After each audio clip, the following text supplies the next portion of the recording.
Good morning, my name is Ronaldo Hilton, the Chairperson Designee of the New York City Loft Board. Welcome to our December 5th public meeting. Section 282 of the New York State Multi-Dwelling Law establishes the New York City Loft Board.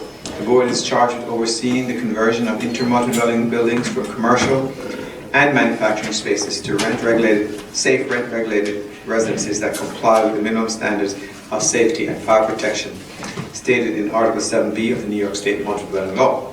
To achieve this goal, the board adjudicates and mediates disputes between owners and tenants, tracks the progress of each building undergoing legalization, and prosecutes parties who violate the loft law and the loft board rules. We first turn our attention, there are no minutes, so we first turn our attention to the cases. Master count of the cases, there are 24 cases. Did we take? We're taking some of them Yes. off. Yeah.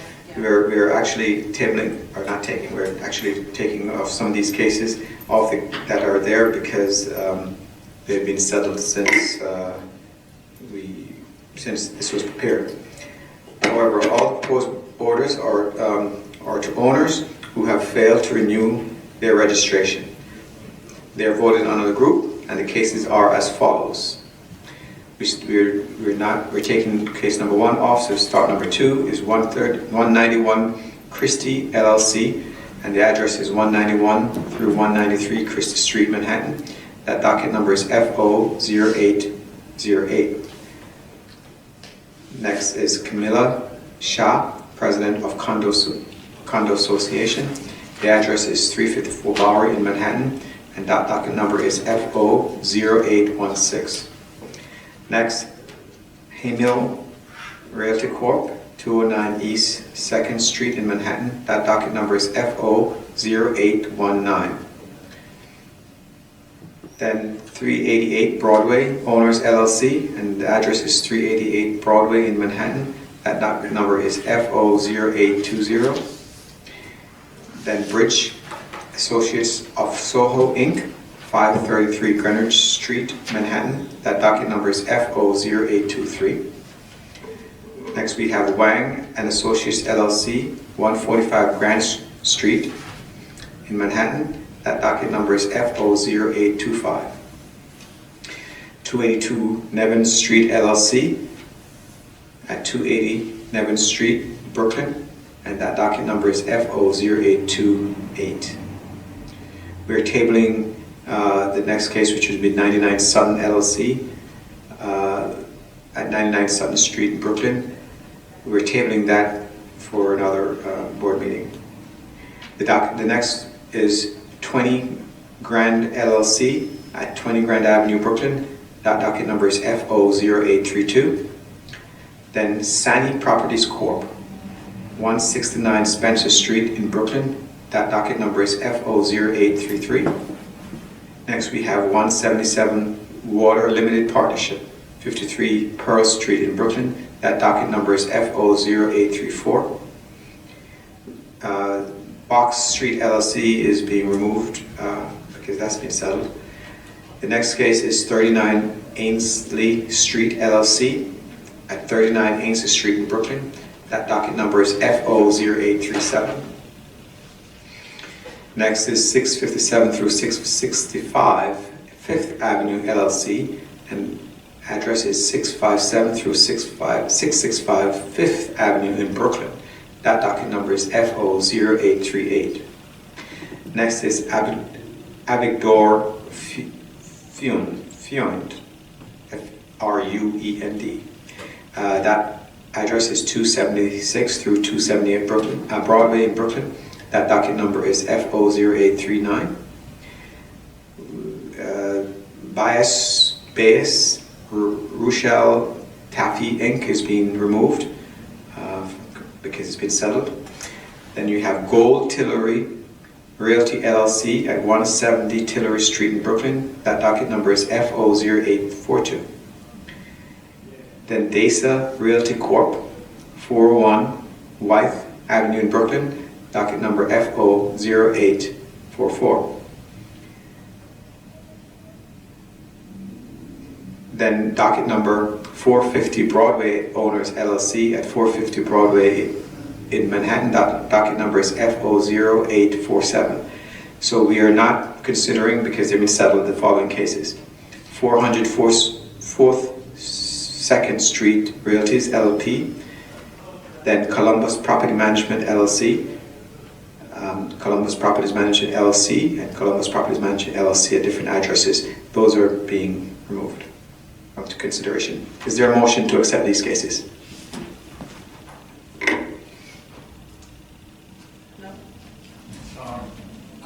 I'll move, but I also have a question. Sure, this motion first, yeah.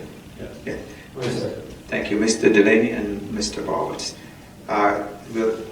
We'll entertain Mr. Rivera. Mr. Barrett. Oh, I'm sorry. Yeah, a ton of questions. Oh, I'm sorry. Procedural on this. Yeah, go ahead. First off, let's go through case 1, 13, 17, 20, 22, 23, and 24 are all taken off. Yes, 20, 22, 23, 24. 17, 20, 22, 23, 24, yes. Right, okay. And those are being taken off because They paid. they paid. Yeah. Where does it state that that is a required practice? It doesn't, It doesn't. right. So at our discretion, we've set up a system that says you're supposed to register July 1 to pay. Around November, we start to take action. Our staff goes through all the work of mailing this stuff. And then you can come in at the last minute and pay. And in essence, we've done a lot of work, we've expended a lot of money, and we've given you an interest-free loan.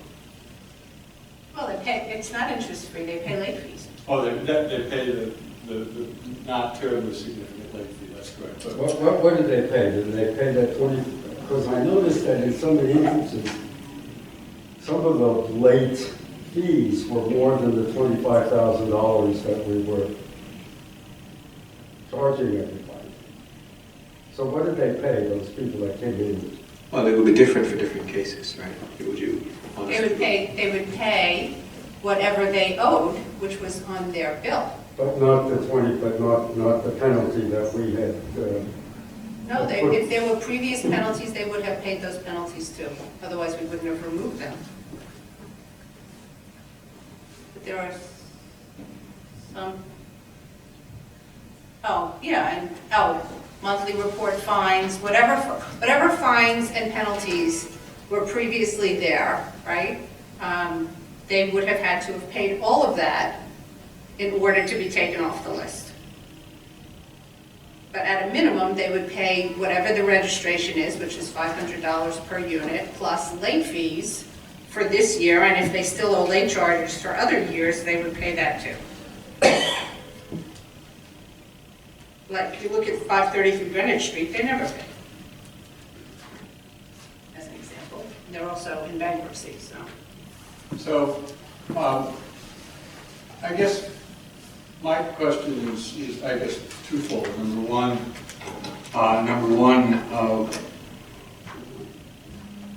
I question whether this is the correct practice. Secondly, it seems to me that once the case is calendared, normally it's up to the board to act on the case, whereas in these circumstances, the staff is just kind of withdrawn, which is different than the way we settle other kinds of cases. Well, these are not applications that were filed by outside parties. They're board initiated, they're staff initiated proceedings. So that is a distinction.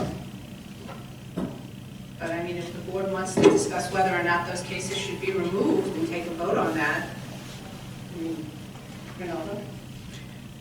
Right, so this is not the first time we've done this. This is what the board's practice has been. And this is enforcement discretion, whether or not we want to, send these violations out and have them corrected. I mean, by these violations, if they pay the penalty, is it a curable violation? yeah. It's curable, correct? The FO gives them time to come in and pay, right? Yes. Yeah. So this is a matter of, it's a procedural 30 thing. days? So what we're going to do here is end up sending out violations and give them time to come back in and pay. Why do that here? So it's, I mean, we can change our rules, you know, consider that later. But I mean, right now it just doesn't make sense to issue violations to these people, give them 30 days to cure, and we're back to the same result. No, I think what we're saying is that when we send out the notices that we send out that say we're starting a proceeding, you have 30 days to pay. So these people paid within those 30 days. Yeah. So, you understand procedurally? I do. I'm troubled by the fact that the registration is due July 1st, and we don't really get moving on this until... So then I think your issue then maybe is, should we be doing these a little sooner? Maybe, you know, instead of taking 3 months or so, we could probably get it quicker. Well, it's the reasons to compel registration, aside from the payment of fees, is also to make sure we have the proper contact information for the owner. We've got at least one case on here that where the owner's never registered. Yeah. What can we do? How long has this owner never registered? Which one are we which talking one are you talking about, 533 Greenwich? about? Greenwich, I think that's the one just mentioned. Is that the one you're talking about? Yeah, I think so. Yeah, I mean, well, that's complicated because they're in bankruptcy. So, I mean, No, but is there anything else we can compel them to do? I mean, to compel them to, I mean, is there anything else we can use to compel them To register? other than just penalties?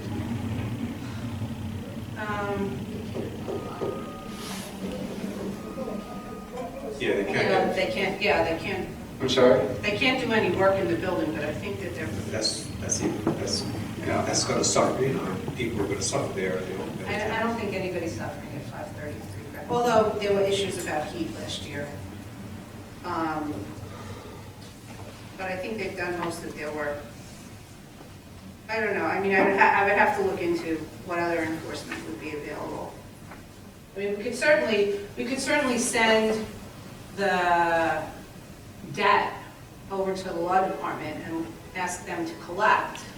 But my understanding is that in the past, they settled cases for much less money on the dollar, which is why the board staff stopped doing that. So. Right, well, again, my concern is, first off, they're not paying on time. Secondly, we can't be confident we have the correct registration information. And thirdly, I know the board staff is, you know, even when fully staffed, is not, has a lot of work on its plate. So to have people go through and prepare all these and then have somebody come in at the last minute and be able to pay with just a piddling sum of $25 per unit late fee for the first month and then $5 per unit for the subsequent months. And Columbus Property Management has 3 buildings. So this is not some, you know, Right, it's not a, single person who may be getting up there in years. Wouldn't we have to change the rules to make this more stringent? well, to up the late fees, we would have to, right? Because that's in the rule now as to what the late fees are. So we could up the late fees. We could pass a rule that says, you know, you don't have the 30 days. I mean, the idea is to get the registrations, and they are registering, be it late, but they are registering and they are paying some penalties for that. So, you know, maybe the solution is to have higher late fees. Maybe that's the answer, to offset the costs of preparing and then withdrawing the cases. I think having higher late fees would be a good first step. I think also if we could start the process. Sooner? Yeah. The problem with starting it sooner, to be perfectly honest, is that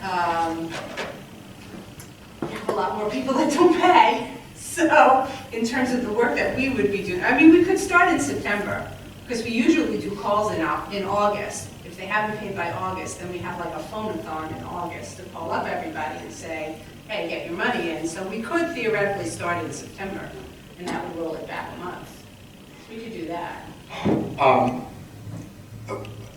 Do you, off the top of your head, so we ended up with 24 buildings on this agenda initially, of whom 1, 2, 3, 4, 5, 6, 7.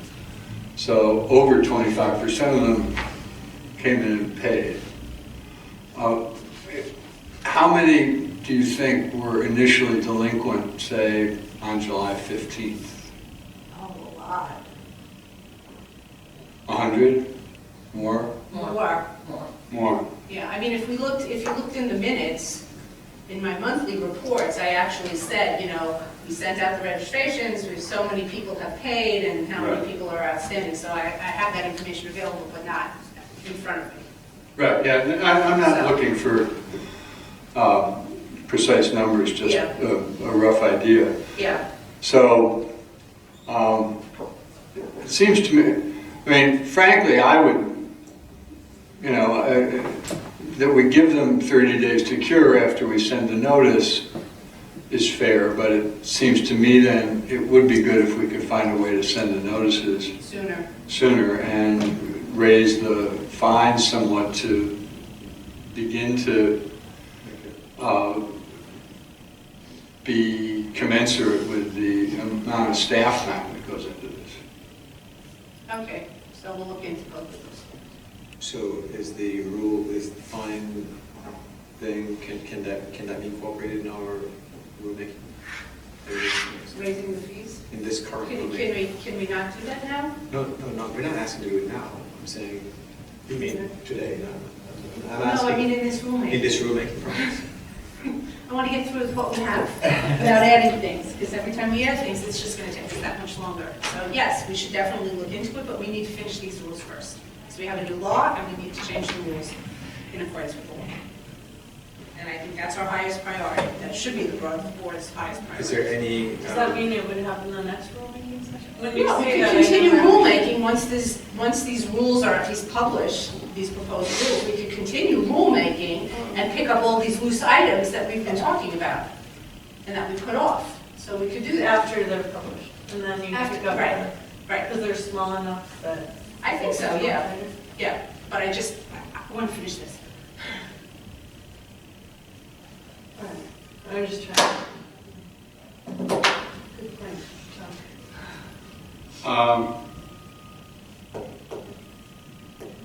Then, case number 9, 99 Sutton has been tabled. They filed an answer, so they filed it yesterday, so we need to look at it. They filed an answer, and yesterday was the 30th day. Yeah, What was their answer? I don't know, I didn't look at it, they filed it yesterday. That's why we're tabling it, I don't know. I think there were problems with the bill. There were problems with the amount of the bill. This is a case where we had imposed fines for filing monthly reports, and then we rescinded the fines, but the bill didn't reflect that. And then they're claiming that they paid. They're showing 2 years, the bill shows 2 years outstanding, and they're claiming that they paid that, so we really have to look at it. And that's why it's tabled. Okay. Next, I'm putting on my Mr. Carver hat here. It appears that there are some buildings that last registered in 2019, so they missed 1 year, where we're finding $5,000, and some buildings that missed 1 year where we're finding $10,000.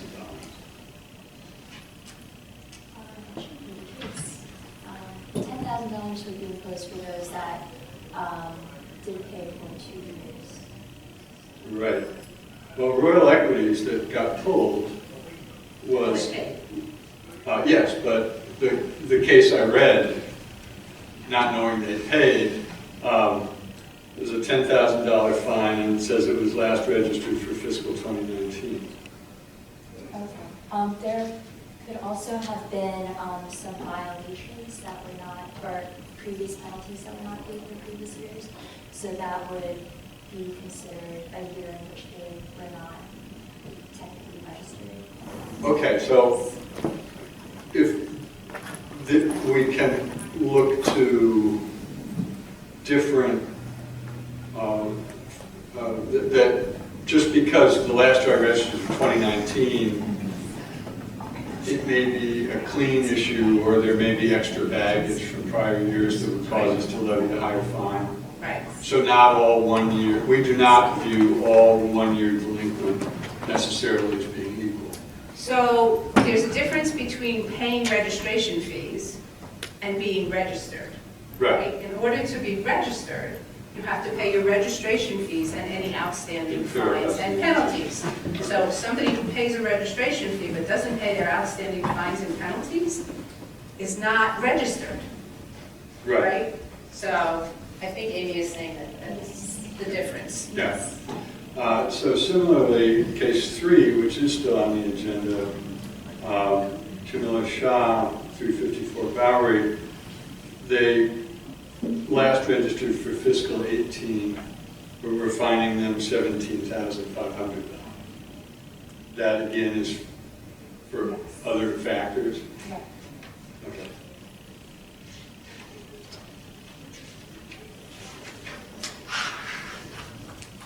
And I guess that brings us to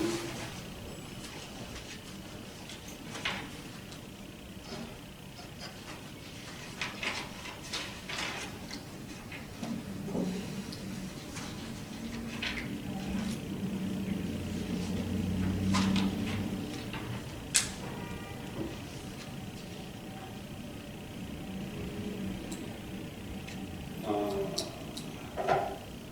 657, 665 Fifth in Brooklyn, where we're fining the owner $17,500, and it appears this is another case where, Number 15. yeah, case number 7. 15, yeah.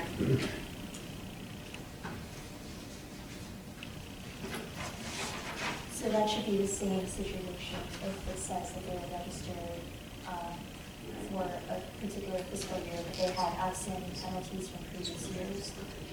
No. That should be the same. Well, it looks like this building never registered. Okay, has it been 3 years? What we say here is, current Lockport record is board director owner registered the building within 30 days of the mailing date of order 4523, which was May 19th, 2016. Okay. I guess the owner never registered, re-registered.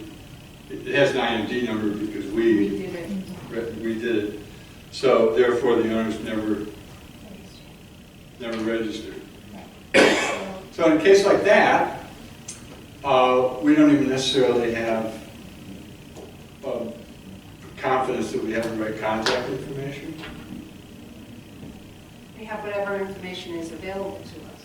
And, you know, they can always come back and challenge the order and say, you didn't have the right information, you didn't serve me correctly, or whatever. You know, we have what's in our records. Right. And I think you also check the Secretary of State in Westlaw, right? Yeah. And you include all that in your summaries. But in this case, so this owner really hasn't done anything. Am I correct in having that impression? In the notice that we sent out, we advised the owner that they could be liable for fines up to $25,000, which is the amount the fine was increased to in the legislation that passed this summer. Why are we not fining an owner in this circumstance? Because we have a rule that has the penalty schedule, and the rule says 17.5 as the max. So we would be violating our rules if we charge more than that, so we need to change that. Right, and that once again is something that you would like to leave for a subsequent agreement. Well, Well, actually, we are going to make some change, we did previously propose some changes to the penalty schedules, so we could theoretically add that. I think that would be an easy one to add. So, if the board wanted to do that, we could certainly up all of the penalties in the penalty schedule to the max of 25,000. It would seem to me that that might be, I mean, we've got, and I know, again, another consequence of our being short-staffed is our enforcement Yes. initiative has been sidetracked. But in this case, if we're advising you that we could fine you up to 25,000, but we actually can't because our schedule doesn't permit it, then it would seem to me that would be worth making a change. Okay. Because, again, we have a few buildings that are just egregiously, Yes. like, what law for it? You know, I don't care, and I don't know, and I don't want to deal with this, and I'm just going to let these penalties pile up. And Yeah. I guess keeping my Robert Carter hat on, I could say, well, if you find them 25,000 instead of 17,500, is that really going Doesn't matter, to yeah. matter? But if we're waving the club around, we should at least be able to use it. Okay, so we can do that. That's really easy, so.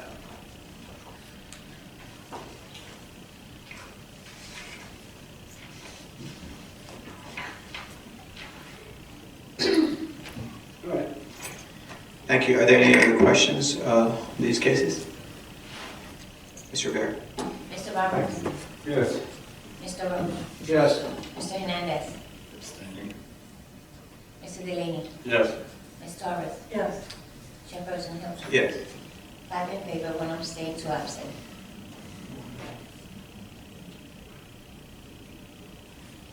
Thank you. Okay. We will now continue the discussion on our rules, and Ms. Boston will take it from here. Okay, so we're picking up on page 81, on line 12.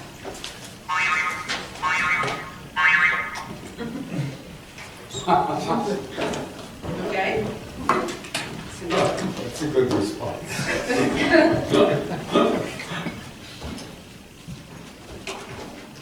If we could ask the audience to silence their cell phones.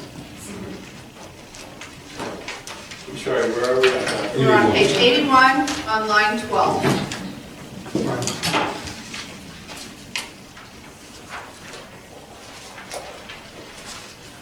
Okay. So,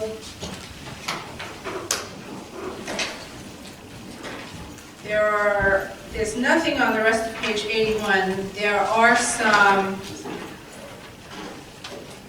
was a question about, this is the access rule, right? Yeah, so this is the access rule where the owners are required to give the tenants notice of when they're going to be working.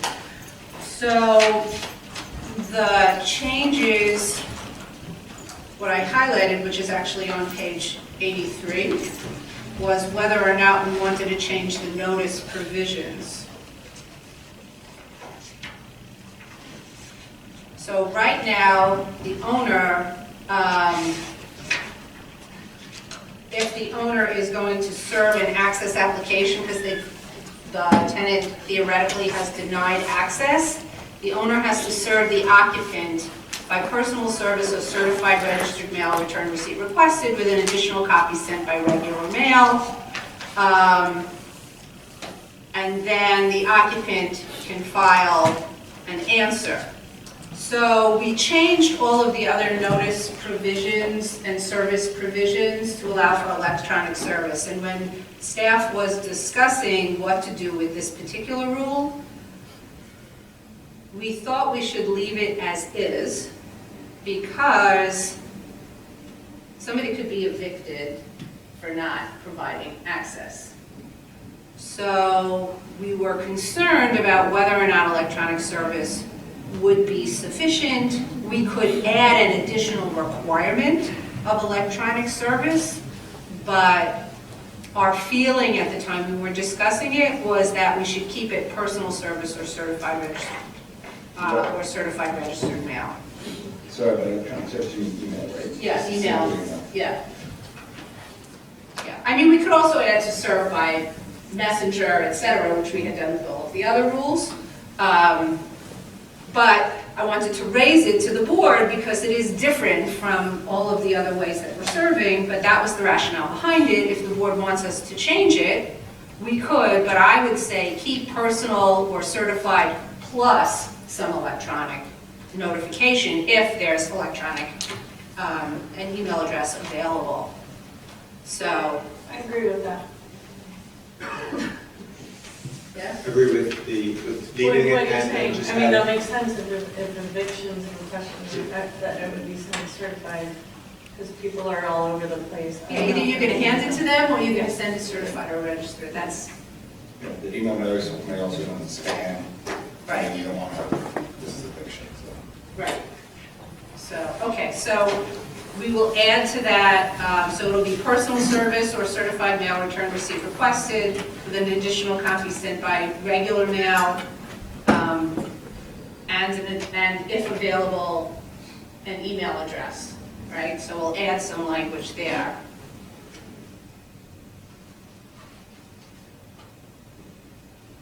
Okay, and then for the answer, so the occupant has to serve the owner by regular mail at the address designated on the application. We could require the occupant to also serve by email if they know a valid email address. So, And, yeah, I would say and, yeah, yeah, but they should, but they should serve by I should, regular mail. yes. Everybody agree with that? Yeah. Okay. So just to be clear, by and, it doesn't imply It's not one or other, another. Correct. All right, just want to make sure. Yeah, Regular mail is required, correct. email is an optional. It's an optional Yeah. if it's available. Right. Okay, and then we're changing a cross-reference here on line 21. We're changing a cross-reference from 106 to 1-21. So that's it on Can that page. I just ask Yeah. on the occupant, respond, or serve, can the occupant also serve personal? Well, they could, but it says must serve by regular mail at the address designated on the application. So I don't know that we would want to put that burden on them. or, you know. No, I'm saying, what if they choose to deliver it personally, as a person? Usually, is it the same building in general a lot of times? I don't know, I mean, owners could be all over the place. And I- no. LLCs, you know, they would have to figure out who and be able to find, So you want to remove that option from them? well, it's not there now, we would be adding that Probably option. having that option. Yeah. I'm just wondering if sometimes it's more convenient for that. And if you could just say that personal or right now and email. That's- So the problem with that is that you have personal service on whatever entity is the owner. So the owner could be a corporation, it could be an LLC, it could be a partnership, it could be an individual. On an individual, it's not so problematic, you know who it is, you find them, you serve them. But if it's a corporation, then what's personal service on a corporation? And do you want to put that burden on the tenants to figure out what that is? Or maybe they just wouldn't bother, we could put it in as an option and they wouldn't bother, they'd just send a letter.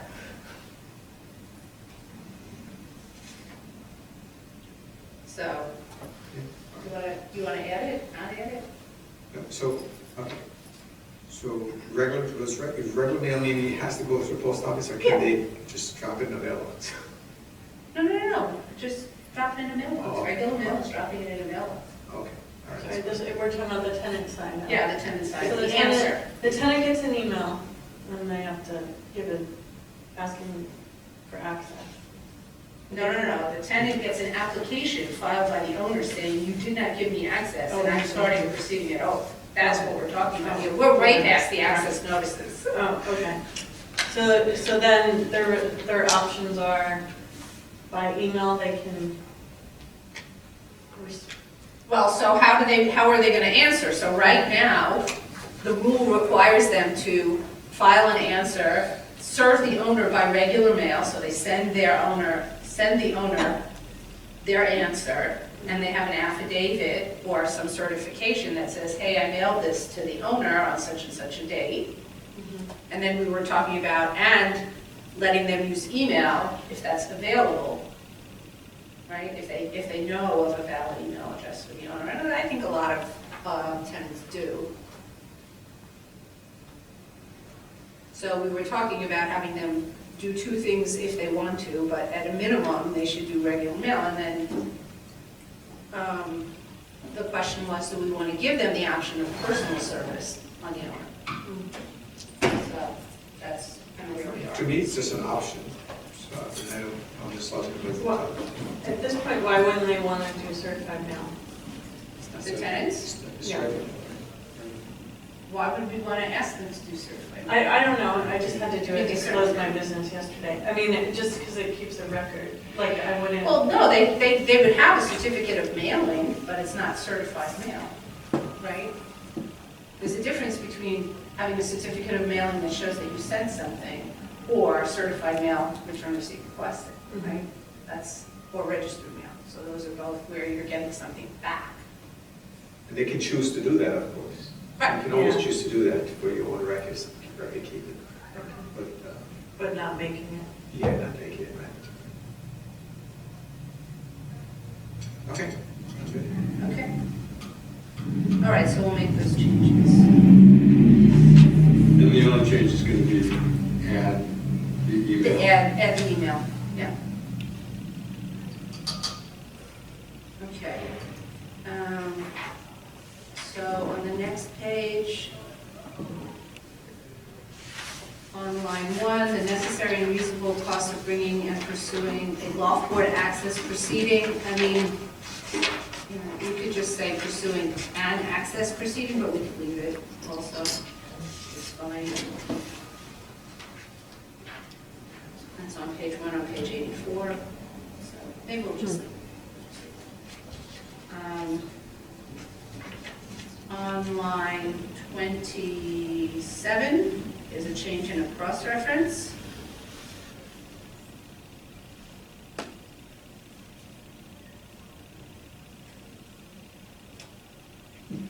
And then on the next page, this is unreasonable interference with use, right? Okay, so then on the next page, on line 10, so this paragraph talks about owners, the paragraph on line 10, above line 10, talks about owners who have already filed building permits and then IMD units are added, and they've already gone through the narrative statement process. So what happens to the occupant of that IMD? What rights does that occupant have if the owner has already pulled a building permit? And this section says that an occupant may file an application to show that the work would unreasonably interfere with the occupant's use of the unit. So even though the owner has pulled a building permit, now they're adding that unit, the occupant still has some rights, but not the full rights that everybody else had at the very beginning of the process.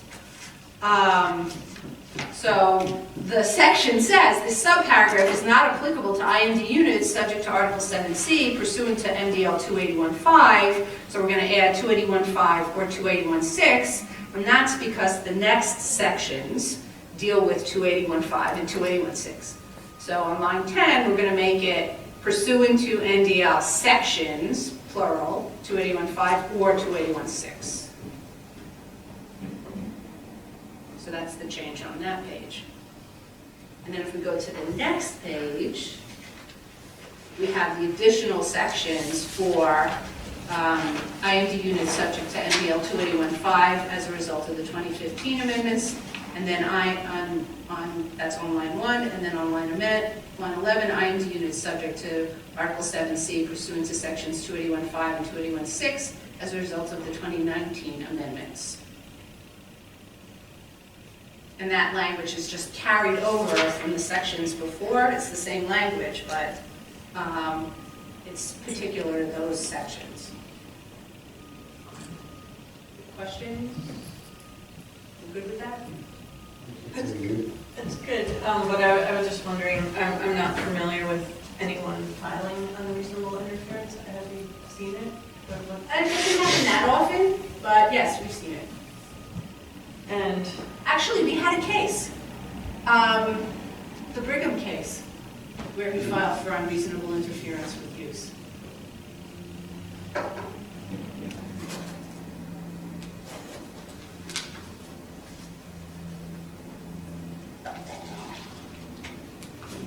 what was I guess I don't understand that, because you have the tenant protection plan in place? Yeah, so in particular, in the Brigham case, the facts of the Brigham case was that he was supposed to be out for, what was it, 3 months, and he went about 10 months or something like that?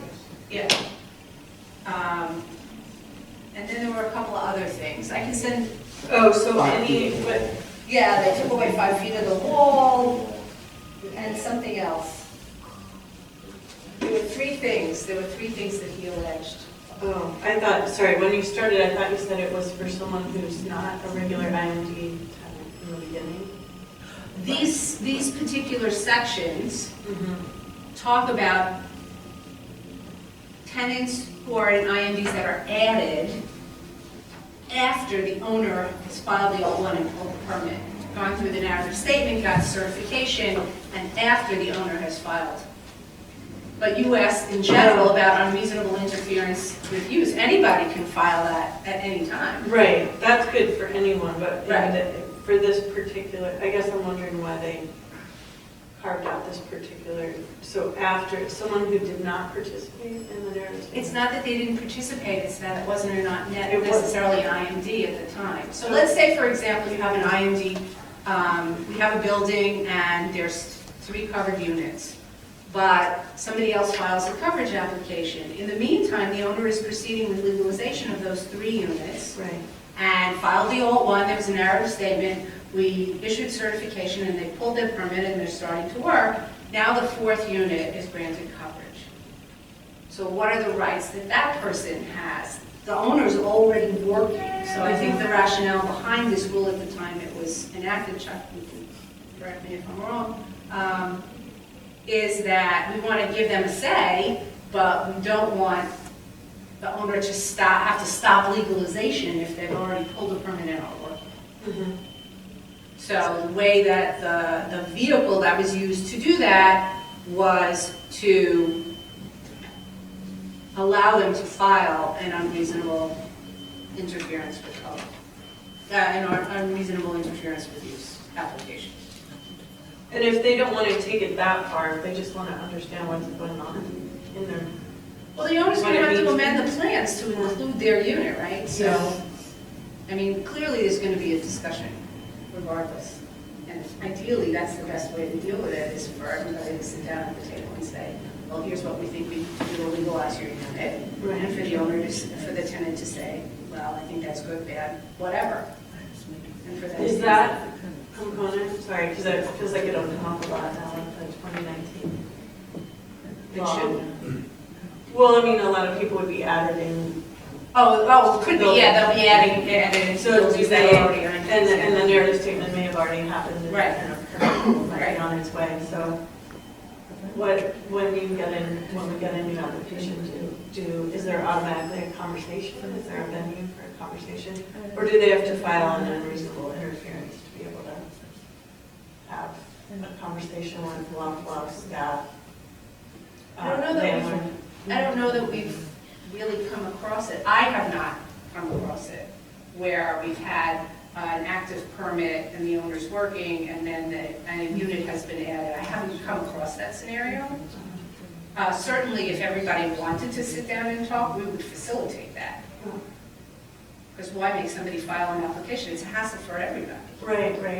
I'm just Owners as well. I mean, they have to answer, they have to go to oath. I mean, who wants to do that if you could just work it out? Right, is there a line somewhere that I might be missing that just handles that, or is that? No, there isn't. I mean, basically, this rule says that the only remedy that's available in the rules is for them to file an unreasonable interference application. Yeah, I guess it seems a little confrontational rather than like, let's talk, that you're obviously you're new to the team, let's onboard you and understand what's happening.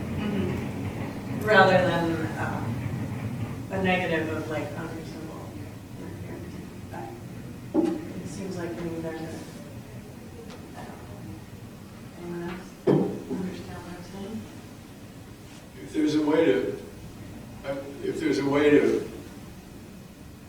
get the discussion going and put that in the rules other than expecting the newly covered person to file for unreasonable interference, that would be, I agree, that would be a better way to start the conversation.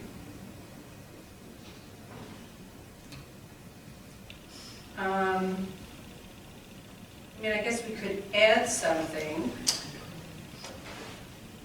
that says at the request of the parties, the loft board will schedule a conference.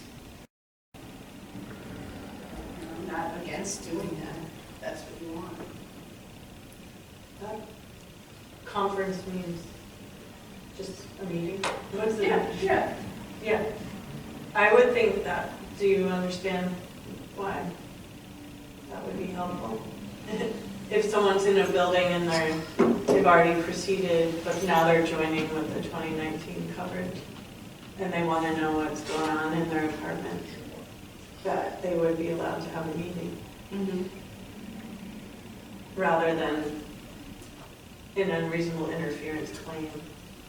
Well, this is just giving them the right to file. Yeah, no, Theoretically, they should have that right too. Theoretically, once there's certification, they're foreclosed, right? I mean, Yeah. so it's a balancing of interests, right? You don't want to stop the legalization work, but you do want the tenant, the newly added tenant, to have some kind of a say. Yeah, And I'm- no, I you know, agree I'm with those. Fine with, I agree with that. I just feel like to be, to avoid, just for the sake of teamwork, clarity, it's very confusing for tenants and landlords, like how long the process takes and what's happening. I just feel that they would be entitled to a meeting. I don't know who's there. Is it just the loft board? Maybe it's just the loft board, or is it every party represented? well, I think we would want I think we would want this particular meeting to discuss this particular unit. I don't know that you'd want, you could have a building of 95 units, Right. and a 96th is added. You don't want all 95 people don't necessarily have to be there unless somehow they're going to be affected. Yeah, that's Unit. another point, like, Right. do you want to open the meetings individually to 95 units, or is there some? No. These are only to added units, remember? Yeah, right, So, but let's say there's a bunch more, come on, I don't know how many meetings then you're gonna get requests for, like, if it's one person at a time, versus like a tenant group of 8 that are all. that all came on together. Yeah, That totally could be, and obviously we can better probably have one unit, one meeting than to have 8 meetings. Right. Right? so I'm just, but I think Well, it's a if good we make idea. it a May, on the request of the parties, the loft board may schedule a conference, Okay. right? You would offer that meeting anyway, regardless, right? If Yeah. it reached out. Yeah. So all you're saying is you're basically putting it out there and saying, this is available to you. They don't have to do it. Right. Yeah, it's an option. Yeah. And I would want to make it at the party's request, right? So what language are we looking at? So it would be something about, upon the request of the parties, the law board may schedule a conference to discuss legalization issues? I don't know. Well, this is part of where the fact that there's no kind of official summary of the narrative statement conference. Well, we're not going back there, but there was language that we added to the narrative statement where the parties needed additional time. I'm just trying to find it.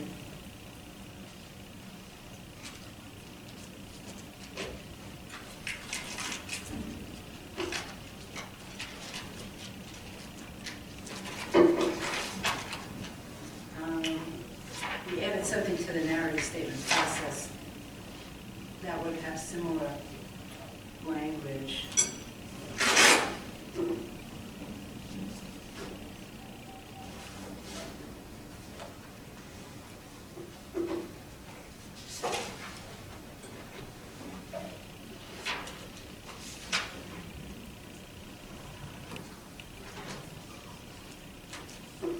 Here it is. Upon the request of the owner, this one says, it's on page 66, upon the request of the owner or the occupants, the board may schedule a conference for any IMD units for which 29 RCNY 2-01D2 does not apply. So I would use that language. So on line 25, 26, 27 on page 66. But that makes it one or the other. I think in this situation, we would want both parties, but if the board wants it one or the other, I'm fine with that too. Well, the language on page 66 says request of the owner and the occupant. Oh, we changed that. The board Oh, right. requested to change that to or.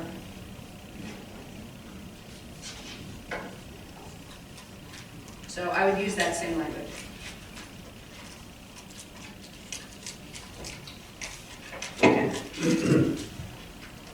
Yeah? I mean, it sounds, in this case though, this, what we're talking about currently, I agree it'd be better if both parties were there. Because otherwise. Well, both parties have to be there, Yeah. right? But it's a question of whether or not both of them have to request it or only one of them can Oh, request okay, it. sure. One Right. request that both should be there. Right. So where are we going to put that in in a little 4 at the top of page 86? I would put it at the end. Where Put it after at the nine? end, at the end of line 9, after unit, we could put it there, and then on line 20, after unit. Okay.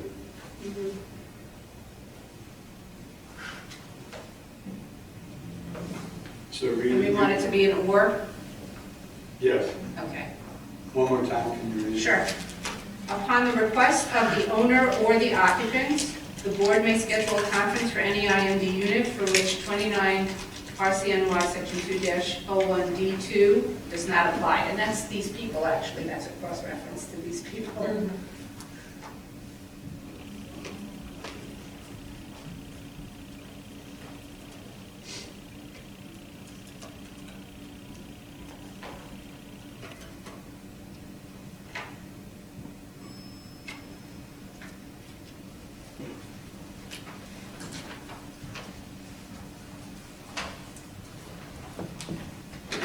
Okay. Moving on. Section 7 of the proposed rules begins on line 22 on page 86. These are changes to 201I2. These are basically formatting changes. So beginning on line 27 on 87, we're changing the font to make it what should be the correct font. And then on page 88, we have some cross-reference changes. On 25, 26, it's just that the cross-reference wraps around to the next line.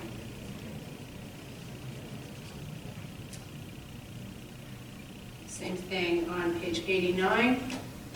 On line 8, we have a change to a cross-reference.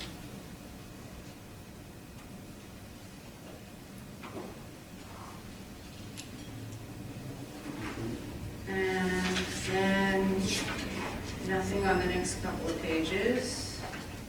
On page 92, we have some formatting changes on the bottom on lines 25 and 27.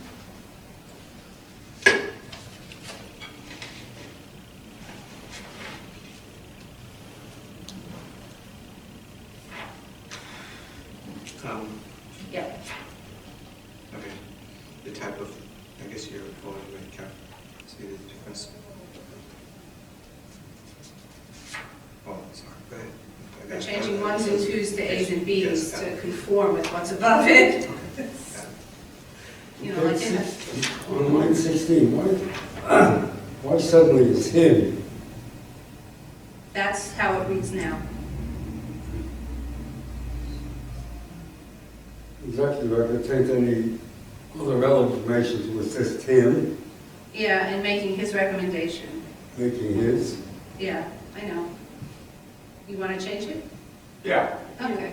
They, is that what we said, Ricky? Oh, you want to use this Didn't we say singular that? they? I Oh, forget. No, don't put in there. no. I thought you said that before. What did we already decide? We decided something, I thought. You said it wrong. I can't imagine. I can't remember decided what it was we- okay to use We they already for a talked about singular. that. If the exec, yeah, okay. If the Oh, if the executive- executive, oh, just for If the. the executive director. director obtains any other relevant information to assist in making a recommended determination under this clause E. That's fine, How's that? that's fine. Okay. Fine. Thank you, Mr. Barrett. Women power. So there's a term now, Z. You heard that? Is it- Z. Instead See, of instead of they. he or they. So what do we, one more time, please? Sure. Beginning on line 15. If the executive director obtains any other relevant information to assist in making a recommended determination under this clause E, the executive director, blah, blah, blah, blah, blah.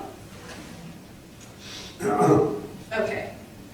So moving on, there's nothing on 93. On 94.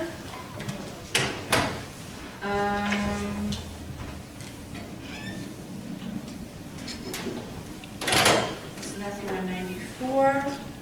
On 95, down at the bottom, we have a change in a cross-reference on line 28.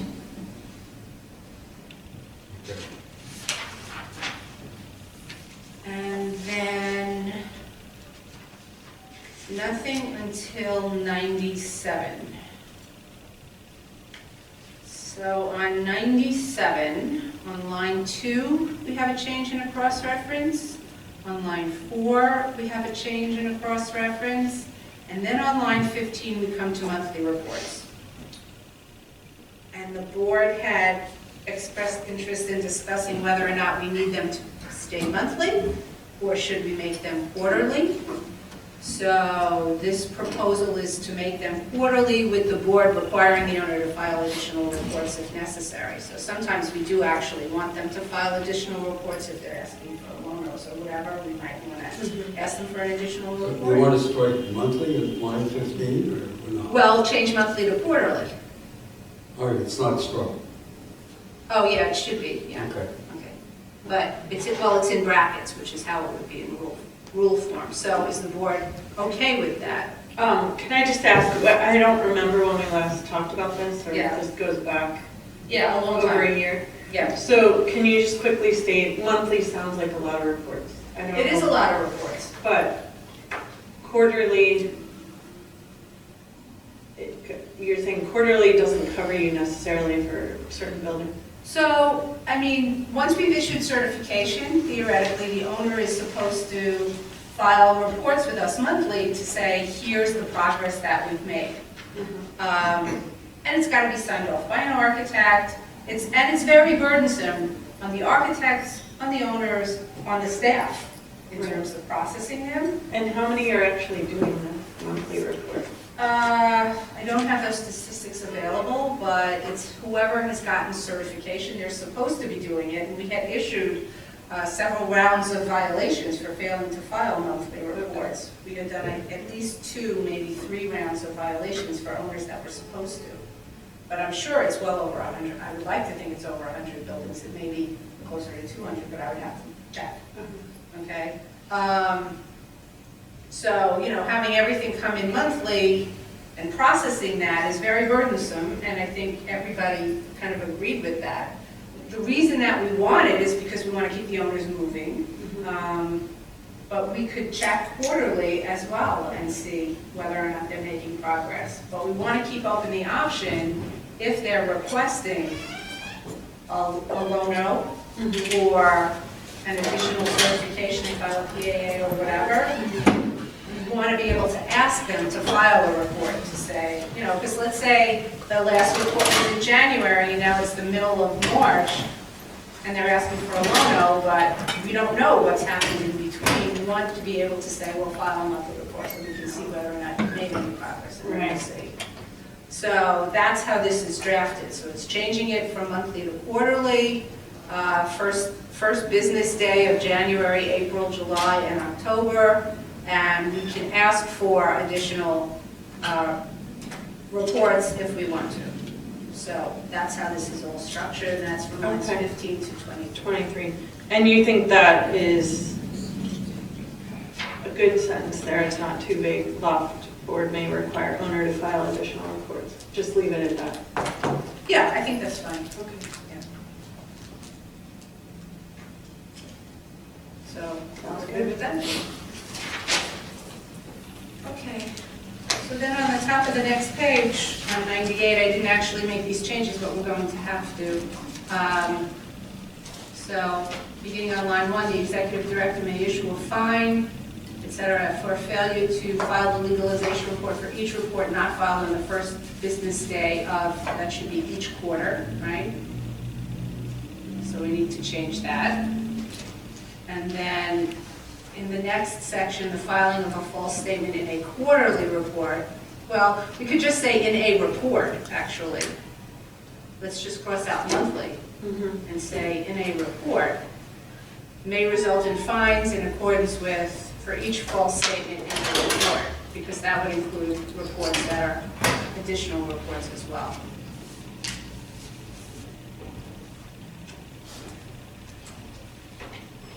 So we're on 98 on the top.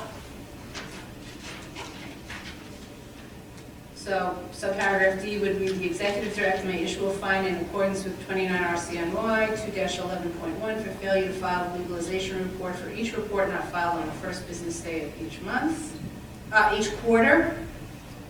Okay, and then E, we're going to change to the filing of a false statement in the report may result in fines in accordance with 29 RCNY 2-11.1 for each statement in the report, for each false statement in the report.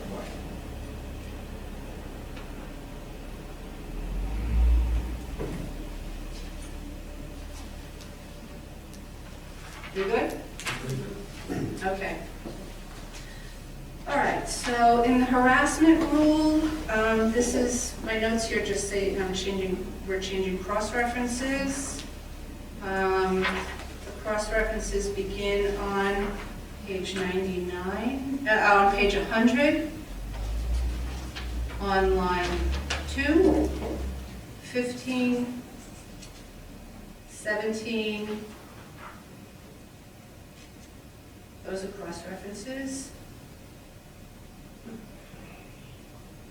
And then on line 25, it now says inclusion of the Loft Board's approved instruction form with the application at the time of service constitutes compliance.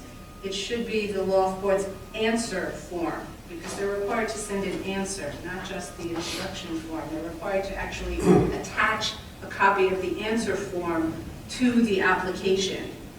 So this sort of piggybacked. It said, well, you have to put in the instruction form, and then the instruction form said, and you have to attach an answer form.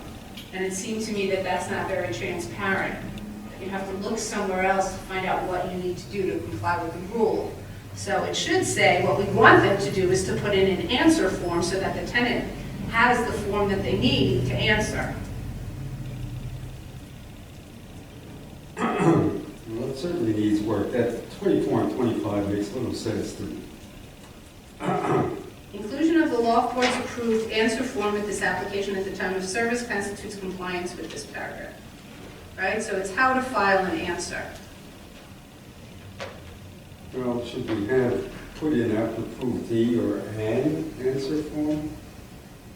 So we know that aside from the fact that it's underlined, so we know that something like that exists. Well, actually, now that I'm reading the top, starting on line 20, it says, instructions for filing an answer and an answer form must be enclosed with a copy of the application sent to the affected parties. I would just make that, this is Why don't on we line just put 20. that back there instead of just answer form? Hold on. Instructions for filing an answer in an answer form must be enclosed with a copy of the application since the affected parties instructed to file an answer is the owner. Undue harassment may affect the owner's ability to control or obtain market rentals. Inclusion of the law board's approved answer form of this application at the time constitutes compliance with this paragraph. Oh, so this is, I'm sorry, that's the tenant that's filing the harassment, and it's telling the owner what to do. So I would just say, an answer form. And, An answer form, Yes. on line 20, right? Take out instructions for filing an answer, and then make it, an answer form must be enclosed with a copy of the application sent to a pub. and as well as 25. Yes. Okay. Well, on 25, the sentence starts on 24, inclusion of the loft board's approved answer form with the application at the time of service constitutes compliance with this paragraph. So I don't know if you need an and there.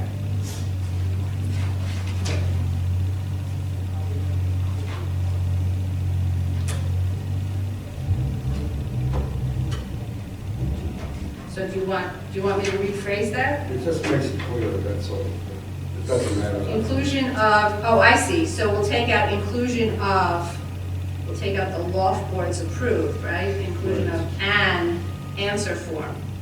Yes, okay, we could do that. Can I ask one question on page 98 and 99, when Sure. it goes into definitions of harassment? Uh-huh. Does that ever get updated with any other rules, city I don't know that there's been any, tenant landlord, or this is just standalone? this is standalone language, I don't know that there's any need to, it's pretty comprehensive.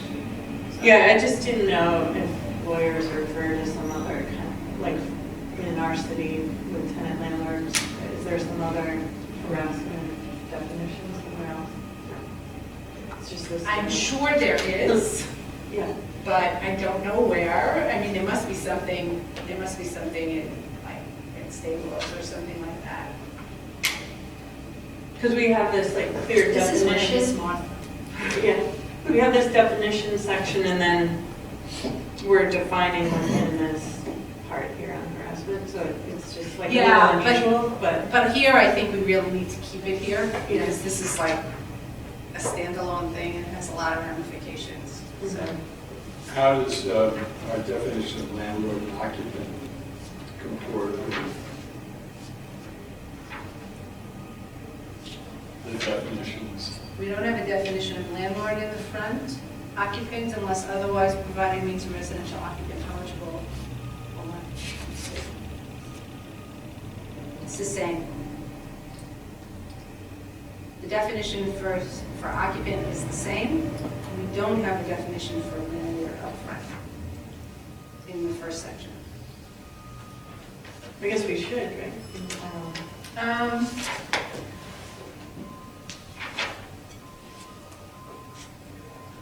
I mean, we can put it up front. We can add that to the definitions up front.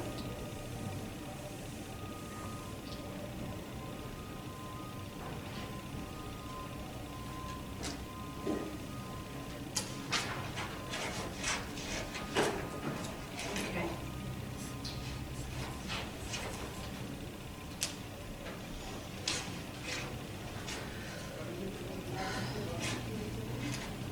Okay. So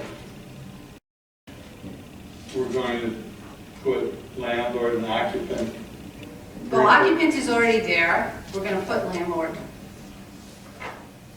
in section, what section is it? 112, the definition section. We'll add landlord to 112, and the definition of occupant in 112 is the same definition as it is here on page 99. And harassment, do we define that in the definition? Up front, Should we- 112, Refer them to this section? we do not have it there. Oh, yes, we do. It's there. It's on page 5, and it's the same definition.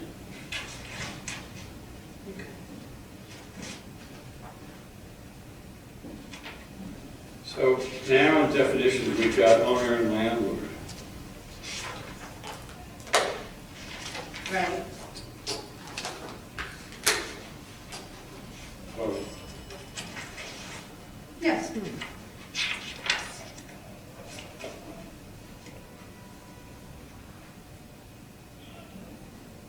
And that's fine, because in some places, I mean, the definition of owner up front really is referring to who can provide, we're distinguishing in the definition section on page 7, we're distinguishing between an owner and a new owner in terms of who could file an application for an extension. That's where those definitions came from. But here, the harassment rule uses landlord, so I think that's fine, and I don't know that we use landlord anywhere else. So I don't see a conflict with that.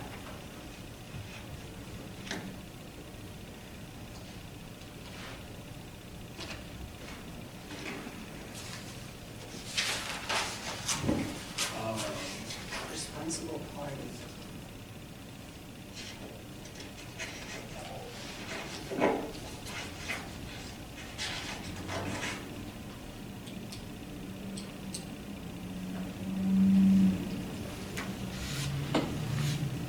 Actually, this definition of landlord here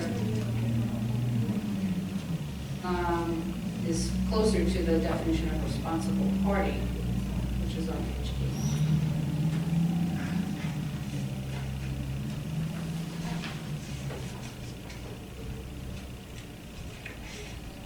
8.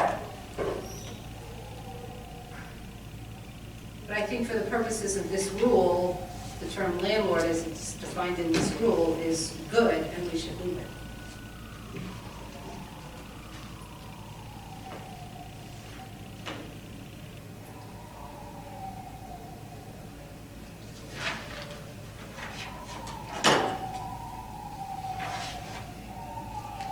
Thoughts? Just one little question, just for my clarification. Okay. Wait, responsible party, that could be a tenant who then sublets It could be. the space and harasses his Yeah. or her subtenants, right? Responsible party is the owner of a freehold, right, which is you own the building, right? Or a lesser estate therein. So the lesser estate would be somebody who's like a prime lessee that then subdivides, yeah. Okay.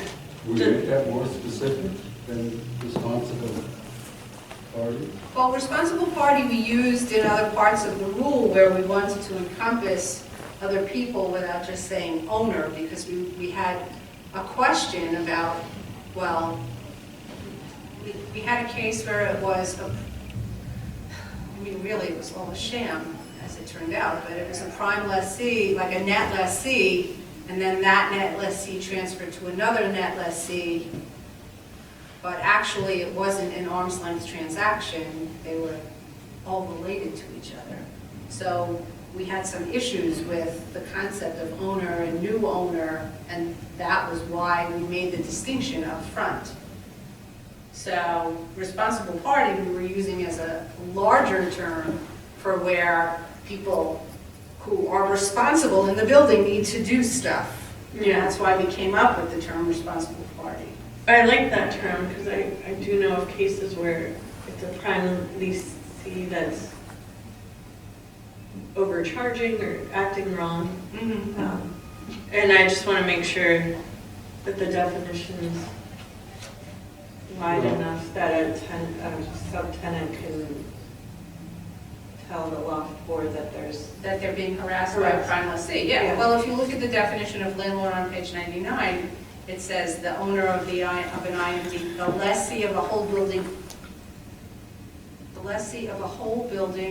all or part of which contains IMD units, the agent, executor, assignee of rents, receiver, trustee, or other person having direct or indirect control of such building. No, so that doesn't actually cover that.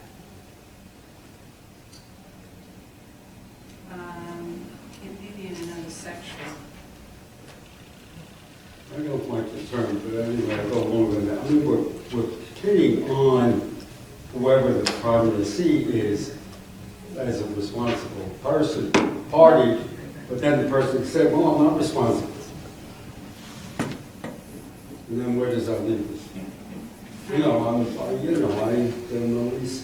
I lease this space. I'm not responsible. All right, there is So that something, term no, but if bothers me, they, but- All right. Responsible party, does that bother you? Yeah, it says it does. Bother you? But, I mean, I'll let it go. It's too vague as far as I'm concerned. Well, you understand, like, to get the actual owner, landlord of the building, but if there is a tenant with a lease that's harassing the subtenant. I think it's in 209, I'm trying to find it. We do have it somewhere in the rules about not being able to harass subtenants. Yeah, I think it's true. I think it's somewhere in 209. All right. I can't put my finger on it at the moment, but I know it's in there somewhere. Well, could I just ask that you, in this 12, in the harassment section, maybe think about whether it's a responsible party or Changing it to or responsible adding party. some language in the definition there of landlord. I mean, people don't think of a landlord as a Primacy tenant, of though. some divided space. Can, and the landlord can be, we could phrase that to be a lessee. Well, I mean, maybe we could. It covers a net lessee, right? The definition now covers a net lessee. But let me get back to you Okay. on where the harassment is. The harassment of subtenants is in the rules, and then you Okay. can see if that's satisfactory, okay?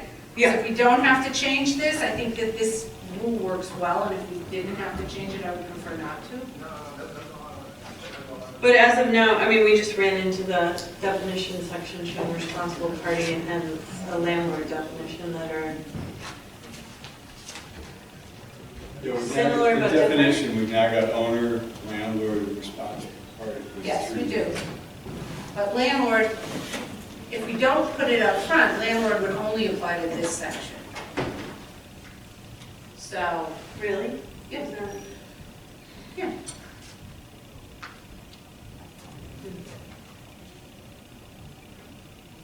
Because it's part of this rule. So, there is harassment of subtenants.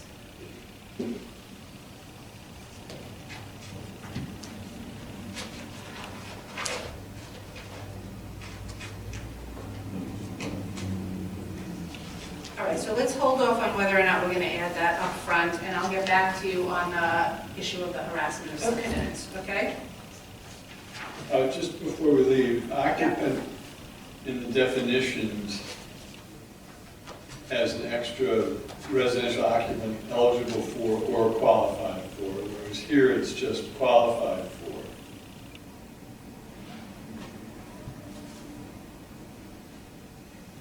Because I think here it would have to be, it would have to already be an IMD, right? So it wouldn't be eligible, just eligible for, right?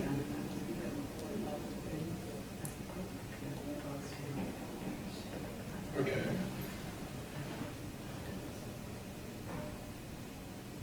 So I think that's why there's a distinction. So you're concerned that the definition isn't the same? Just pointing it out. Okay, because if you look on page 7, it says occupant unless otherwise provided means, right? So here's an example where it's otherwise provided, okay?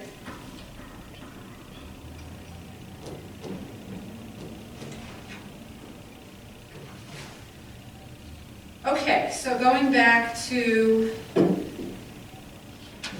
page 100, on line 29.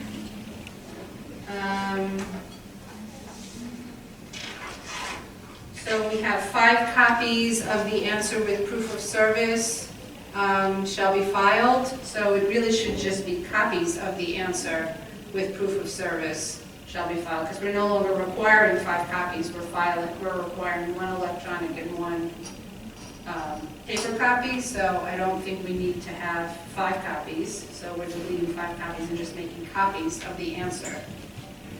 And then it cross-references 1-22C, which tells people what they have to file. So going back to 20 to 26, where did we end up with that? 20 to 26, okay, so it's going to be, an answer form must be enclosed with a copy of the application sent to the affected parties, that's starting on line 20.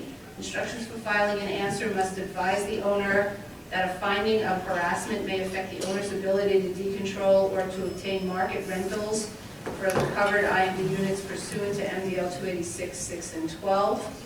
And the instructions are now in the forms themselves, they're not separate sheets, right? And the Loft Board's rules, inclusion of an answer form with the application at the time of service constitutes compliance with this paragraph. So, and now an answer form is lowercase? Yes. Just and, there's no and versus answer. Or inclusion. Inclusion of an, we're taking out the Loft Board's approval, right? Inclusion of an answer form. You're putting the word and there. Yeah.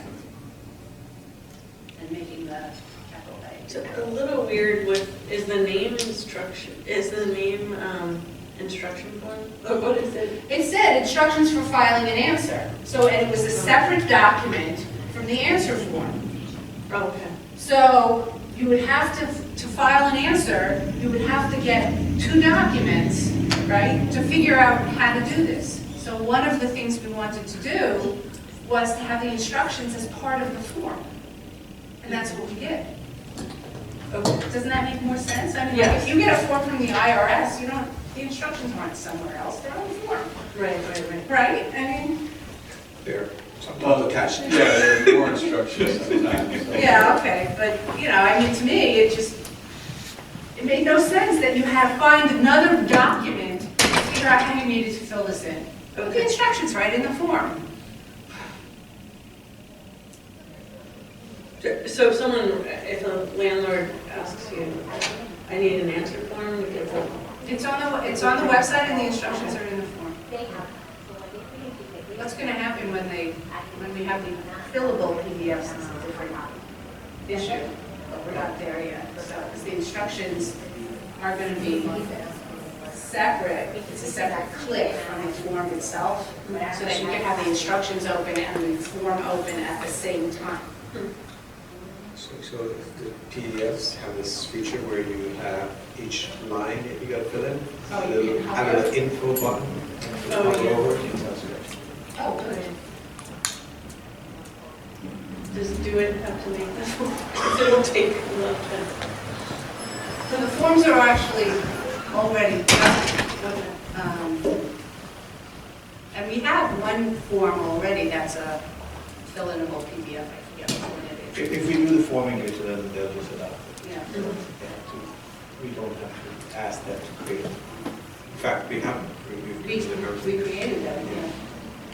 All right, so we have on page 101, we have a change to line 2, cross-references in line 2, and line 19. And that's it on that page. On page 101, on line 2, No. and, oh, on the next page? Oh, okay, so nothing on 102, 103, this is just more of that rule. The next change to a cross-reference is on page 105, on line 1. We're changing 106 to 121.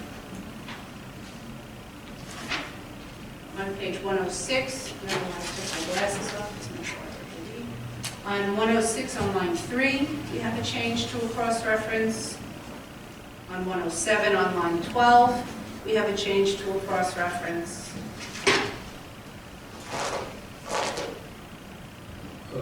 Yes? 106,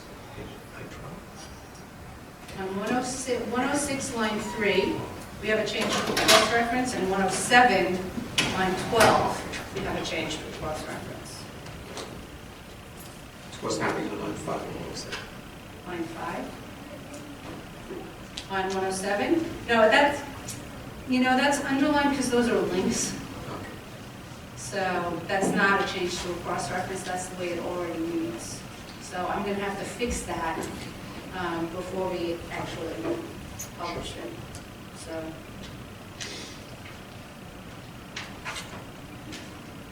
Okay.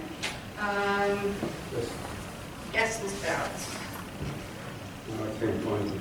Okay. The primacy has paid all civil penalties assessed in order of harassment, and there are no other orders of harassment outstanding for the primacy, so is that, I'm going to see down by the law. that's 20, 23, 24, and 25.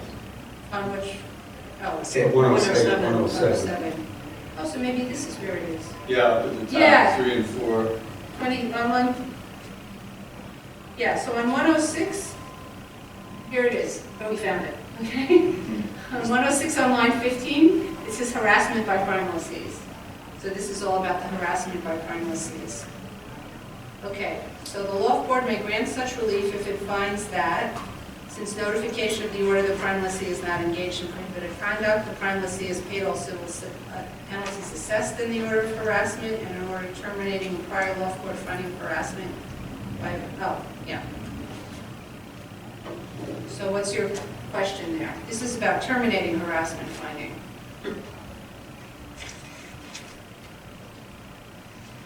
That's good, it's included there. Yeah. But should it be included then in the little definitions at the beginning of 2-02? I think so, What? Should what be? Well, Prime lessee, the Yeah. term prime lessee. Yeah, definition, front, because,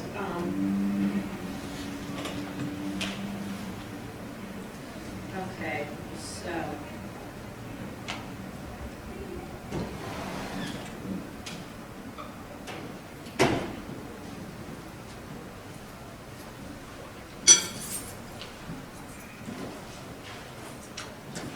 Well, it differs from the definition. We actually had as an open issue the definition of prime lessee in the definition section. Because that dealt with whether or not the lease is currently in effect. Here, we're talking about a prime lessee who's not occupying the unit, right? So Yeah. it's more specific, so where they've subdivided and it's somebody else. Regardless of whether the lessee is currently in occupancy of any portion of the space, the prime lessee is leased from the landlord, or whether the lease remains in effect. Well, maybe that suggests that on page 7, we need, unless otherwise provided. Yes, I agree. it would be extremely helpful to understand prime, whether they're, all the definition nuances of whether they're currently living in the space or not, or an old lease, or, I mean, Well, it's still an open issue as to whether or not we're going to include whether the lease remains in effect. Right, that's the question on page 7. Let me just make a note. So I remember to do that. Okay. But this particular section here on page 106 is dealing with the exact situation that you were talking Yes. about. Right.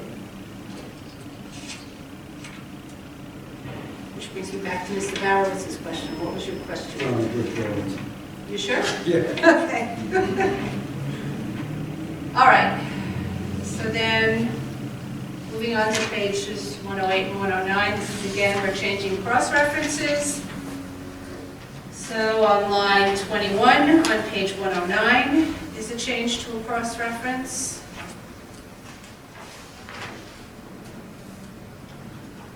And then on on page 111, on line 12, there's a change to a cross-reference.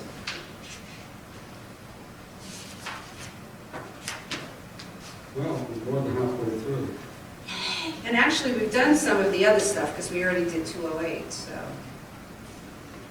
All right, housing maintenance standards. So the change here, which is on page 112, so in 2017, There was a change to the heat requirements. Local Law 86 of 2017 changed the requirements for provision of heat.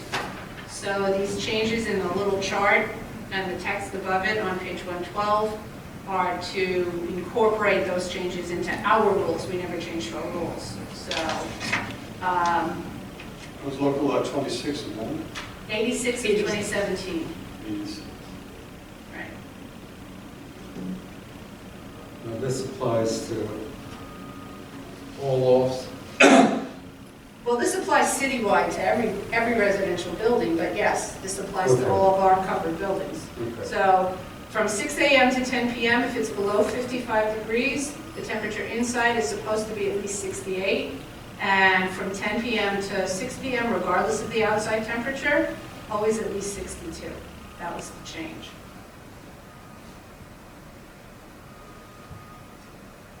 I think that's great. All I can say about that is hot. But it's nice to bring us Yeah, up to speed with what happened in 2017. Okay, on the top of page 113, I think this is actually, we had stuff in the rule,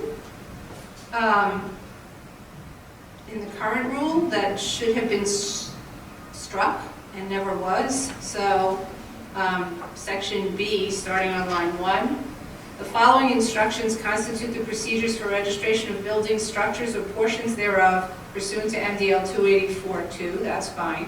Applications for registration shall be certified by the landlord in a form, and then it has prescribed and promulgated as both. So it should be prescribed by the loft board, and then it actually says instructions, interim multiple dwelling registration application form. So I don't know, that should be stricken from the rule. It's not part of the rule. I'm not exactly sure why it's there. So the second sentence beginning on 3 would read, applications for registration shall be certified by the landlord in a form prescribed by the loft board, and that's it. That's enough. Yeah. Yeah. Great. So that's 113. Okay, on 114, we have some changes to cross-references.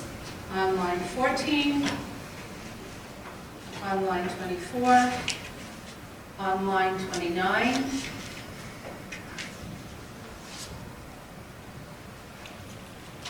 and then beginning on the bottom of 114 to 115, we're striking out the language that says, including without limitation the deadline for filing coverage applications set forth in MDL 282A, 29 RCMI 1-06.1, and the Loft Board's website. We're deleting that language because there is no longer deadlines for filing coverage applications. Bottom of page 114. The very bottom of page 114, all the way at the end of line 29, right? You'll see there's a bracket and a comma, right? Right. And then the language in 1 and 2 on the top of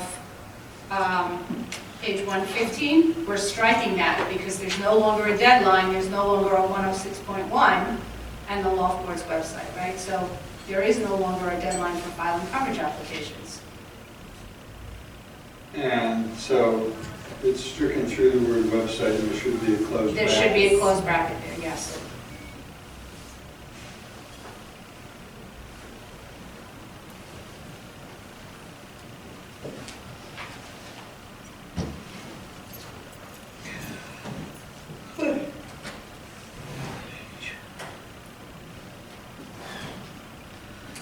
Okay, so now we have some additional language here. So these are the documents required for a registration application. So here we have some additions.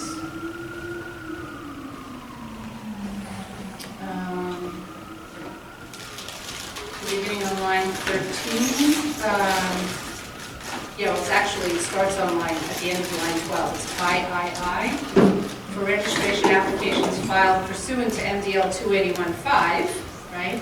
We're asking them to give us the lease in effect on June 21, 2010.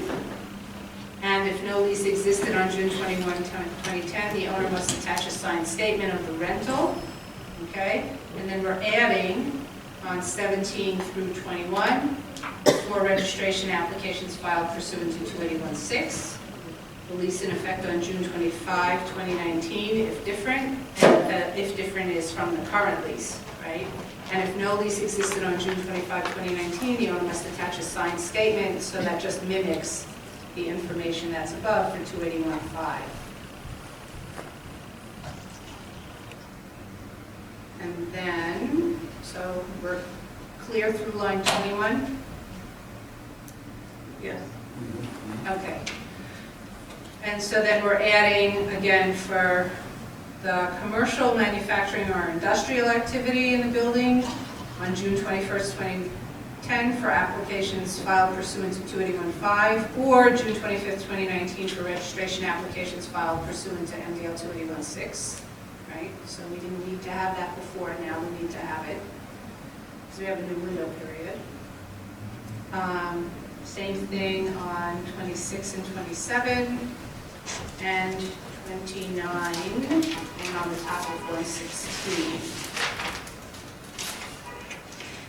Can you refresh my memory, why are we requiring leases for units engaged in commercial manufacturing or industrial? So I wasn't here when that was put into the rule, but I'm assuming that it had something to do with the inherently incompatible uses. That's my assumption. Do we get those as a rule? Yeah. Yeah, I mean, they're required to file it, so they file it. I think it could also be helpful in trying to figure out where units are, which units are which in the building, because sometimes we have issues with changing names of units, changing designations of units, etc. So I think to the extent that Unit 5 had a commercial lease and Unit 6 had a residential lease, it might be helpful in differentiating.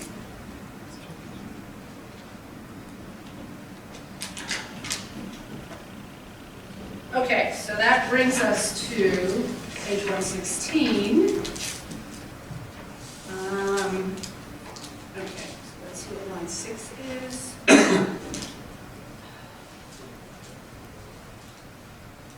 So again, on line 6, we're adding a reference to MDL 281-6, right? So June 25th, 2019, for units seeking coverage pursuant to MDL 281-6. Just on line 1. On line 1, okay. Is there, I'm trying to remember why we called out for cooperatives legible copies of proprietary leases. As opposed to everybody else? Yeah. Nobody else has to file legible copies? No, everybody else has to file legible copies too. If you look on page 115, on line 6, legible copies of the following must be attached. Maybe we need to define what a copy is.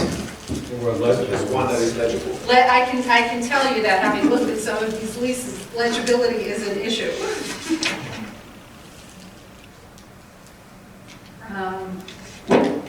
All right, are we good so far? We're down to line 6 on page 116. Okay, so again on line 11, adding a reference to 281-6.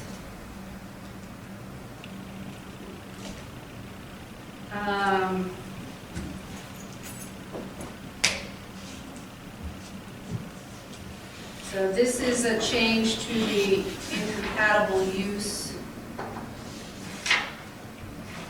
This involves the incompatible use, right? So what do they have to file with us regarding the incompatible use? So this sets out the criteria. So they're in use group 18, they're in legal operation, they create an actual risk of harm that cannot be reasonably mitigated, are continuing at the time of submission of the application, and the owner must submit along with its registration a certification signed by an architect or engineer. So we required that now, but here we're narrowing it to use group 18 and the other conditions that were added by the new law. So all of that language, beginning on 12 through 27, captures that whole concept in the new law, the changes to what constitutes an inherently incompatible use. And I think we actually already talked about this language when we did 208K.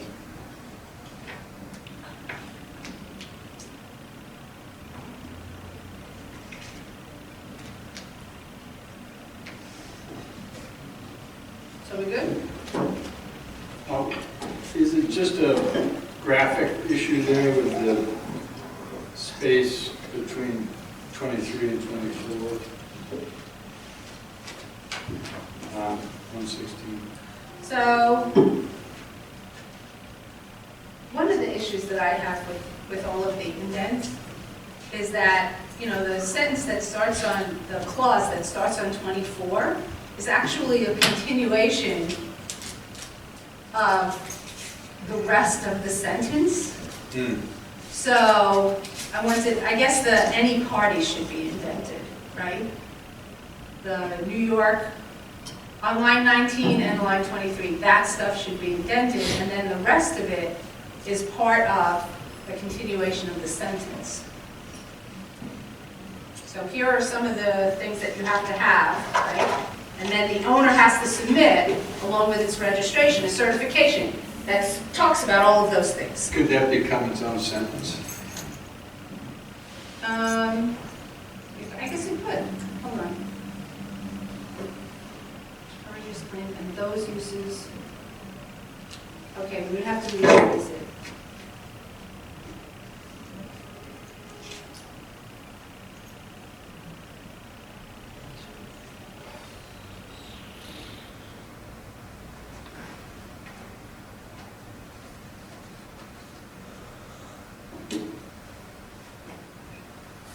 You want a comma after any party and then another and, the owner must submit.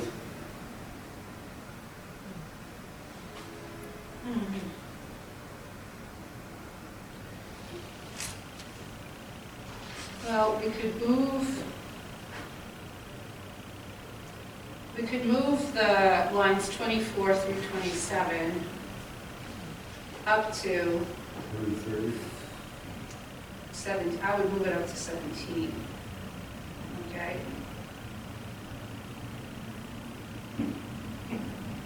Right, so, That makes sense. right, so except for any unit eligible for coverage pursuant to blah, blah, blah, if there are any commercial, manufacturing, or industrial uses in non-residential units in the building as of June 21st, 2010, blah, blah, blah, right? The owner must submit, along with its registration, a certification to the loft board signed by the New York State licensed engineer or registered architect that the commercial manufacturing uses are not inherently incompatible use under subdivision K, and then the certification must state whether the uses are in use group 18, that the uses are in use group 18 or in legal operation, create an escrow. So I would do it that way, right? Agreed.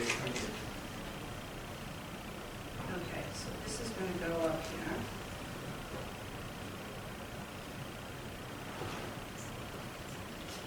So that's going to go after, so lines 24 through 27 are going to go after where it says MDL 281-6 on line 17. Okay? And then we'll change the rest of line 17 to state the certification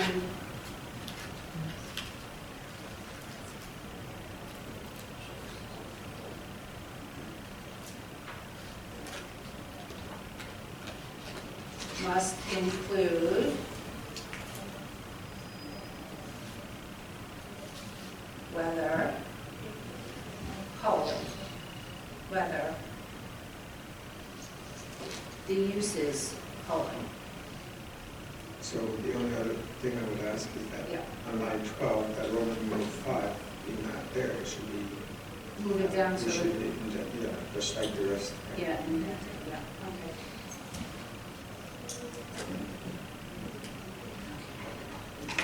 So everybody got that? Yeah, I think That's so. clearer, thank you. Can I ask one quick question about that? So they have to have a certification from an engineer or architect. If, But if it's use group 18, and I guess I'm more concerned with the legal operation part and that they're, what about it? Even though I'm an architect, like I wouldn't trust an architect to like evaluate if they're following OSHA rules and not, if they're exhausting. Illegal operation has not been defined yet. So that was one of the open issues in the law, but the legislature included it in there. And we asked them, well, what does legal operation mean? Does it mean that it's on the CO if it has to be on the CO? Does it mean that it has all its permits if it needs the permits? Right. What does that mean? And they said, we're including it. So they're including it, So we're putting it in the rule. Can we define it? Well, the definition has to evolve. It's going to have to all evolve by case law. I mean, can we put it in the rule? You really want to go there? Do you know how many hours of research that would take? I don't know that we should go there. Let a case come up, And then we decide by case. and then we'll decide by case. Oh, If we need to pass a rule at that time, Because pass a rule remember, at that time. But how many of these are going to be see? Do we have any buildings with use Yeah, it's groups? probably not going to work 18? going through there for it's probably not going to happen more than once. If it ever. interesting, okay. Right, I mean- All right, Yeah. I didn't know if we were gonna have to get to hard work on doing that. Well, we may eventually, Like but the- let a case come up. I feel like the state senators were saying, it's on the law board to figure this out. Yes. It's actually I wonder why case that's- law. Well, we can figure it out via rule or case law. But the question is it worth our time now to figure it out now? All these When we don't hypotheticals. actually have a case in front of us, Right, and it may never happen, right, right? And it'll take a lot of time. okay, interesting.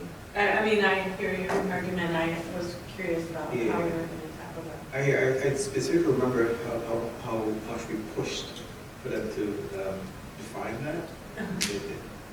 Or take that, right? Take it out or define it, yeah. Because I remember the issue came up, there's so much industry, and if it's operating properly, then it's not an issue, but if their cement dust is going all over the neighborhood, it's on the C of O, but they're not. Yeah, so what does that mean, right? So what does illegal operation mean? So that's something that's going to have to evolve if a case. They can legally operate, but they may not be legally operating. Right. You know what I'm saying? Yeah, that's an interesting distinction, but I would agree with that. Okay, So just, are we in subdivision K? no, we're not in subdivision K. We already did subdivision K. Right? So in subdivision K, we talked about what now constitutes an inherently incompatible use after the amendments to the loft law. This section is, and what do we want them to file with us when they're registering the building? Right? And so that this document is reflective of what constitutes an inherently incompatible use as defined in subdivision K. Right. Okay? So can you just give the rearranged language? I know Yes. that 24 to 27 goes up to line 17, Correct. but the new language after that is the certification. The certification must include whether the use is colon, and then it's are in use group 18, are in legal operation, create an actual risk of harm, or continuing at the time of submission. And then at the end of 23 would be a period. Right.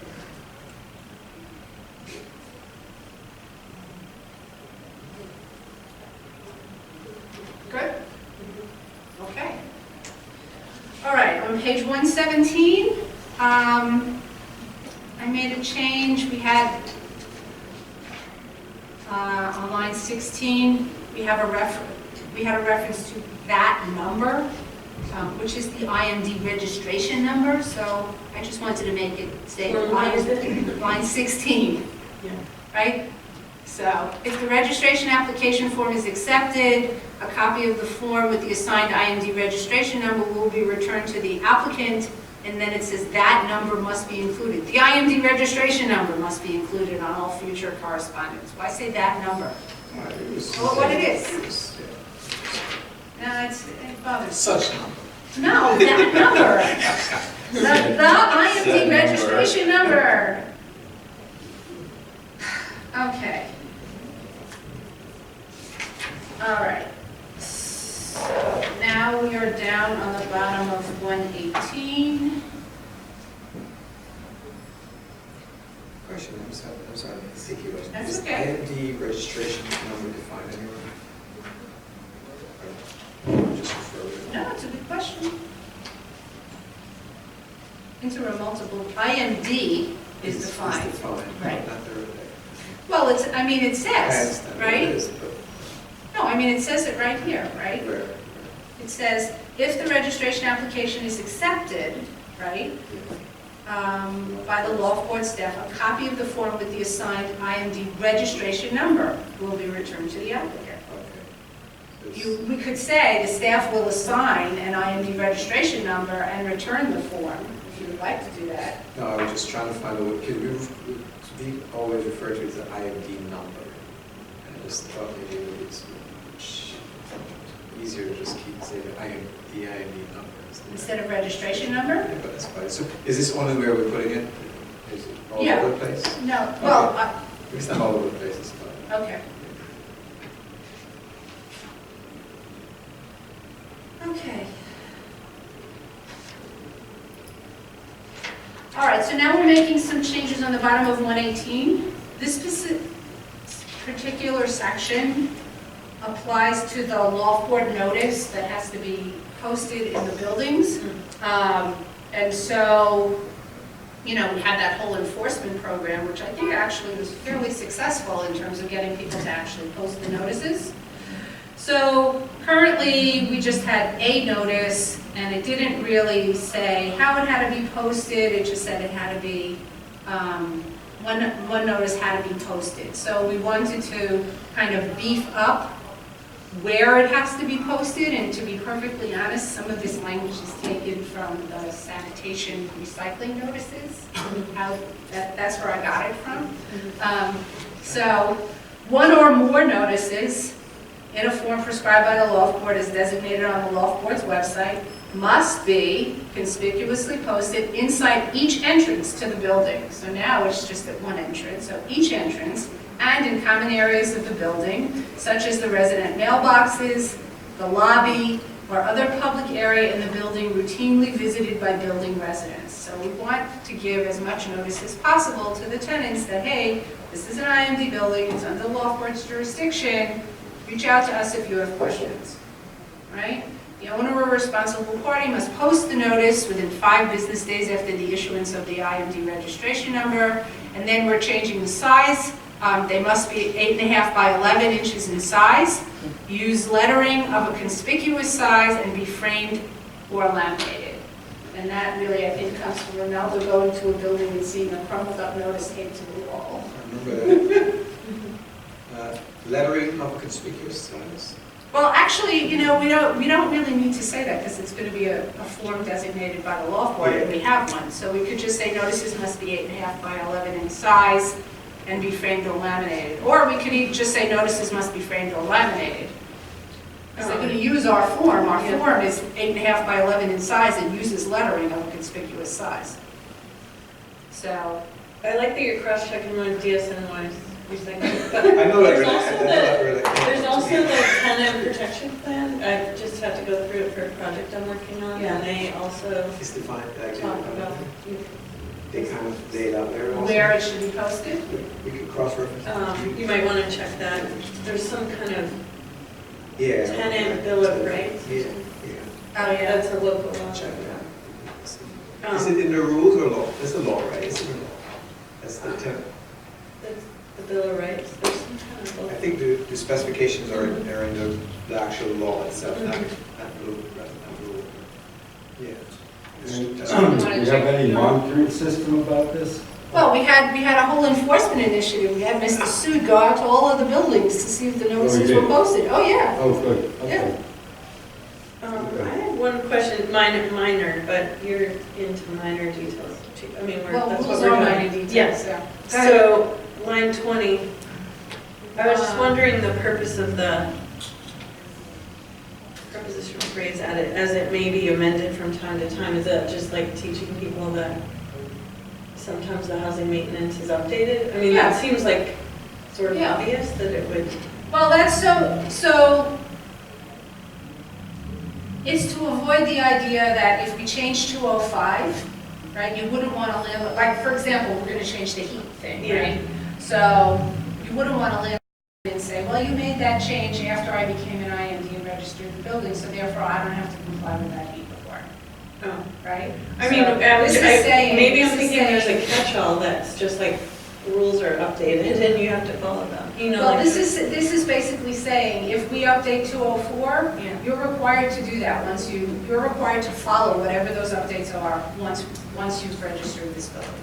So it's making it explicit to say, if we change our rule about housing maintenance, you have to follow it even if we registered before that change. right.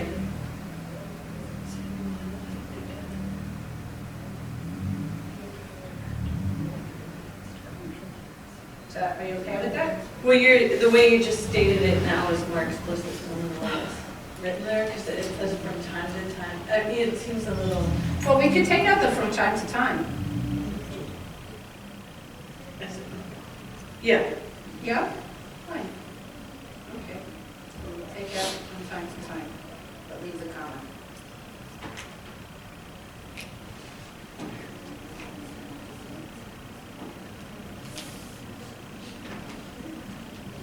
Okay, and then on the top of 119, we'll just, on line 2, we're just going to make it notices must be framed or laminated. We're going to take out the at least 8.5 by 11 and use lettering of conspicuous size, because we don't need that. We did the form, and they're using our form.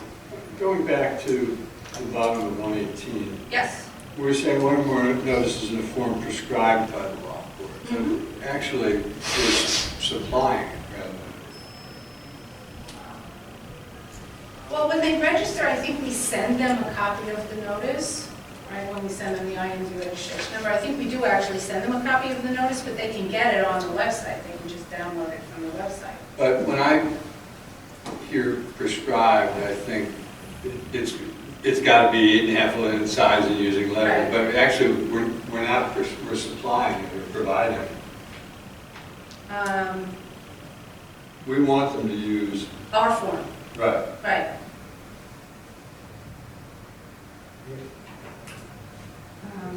So it's not, yeah, it's not prescribed. So we could say one or more notices as designated on the Loft Board's website.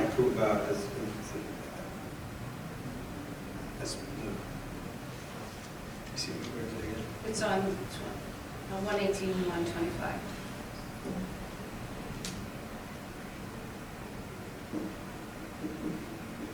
We could just say one, And the form designated by law.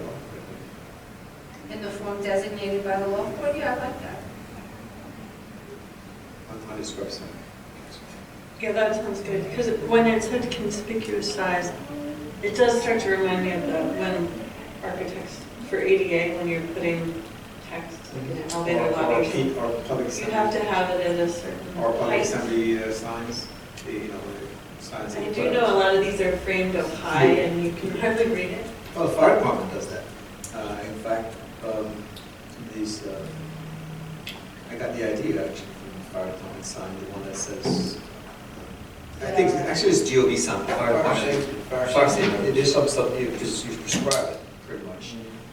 We're providing it, but that idea came from what FD and GOB does enforcing these particular size notices, like, for example, occupancy by more than such and such is prohibited, and we actually, they describe a sign that it has to be a certain size and frame. And at a certain height, so And a that's certain one height, in the yeah, exactly. Yeah. Yeah. Actually, I was thinking of the ANSYS system signs. That's what I was thinking. But I have the schematic of the ANSYS system. You got my point. Okay, so it'll be, starting on 25. One or more notices in a form designated by the Loft Board on the Loft Board's website must be conspicuously posted inside each entrance to the IMD building and in common areas, blah, blah, blah, blah, blah. And then notices must be framed or laminated. Okay?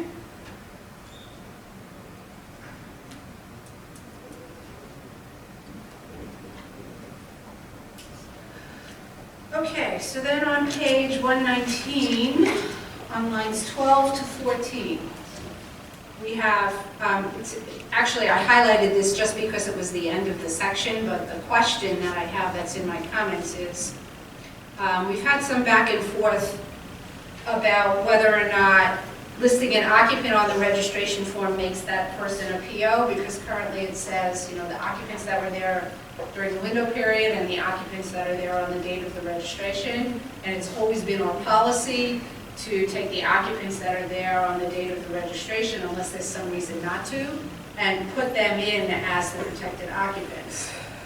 And so the question, so that's not necessarily transparent, because it doesn't actually say on the form itself, protected occupants.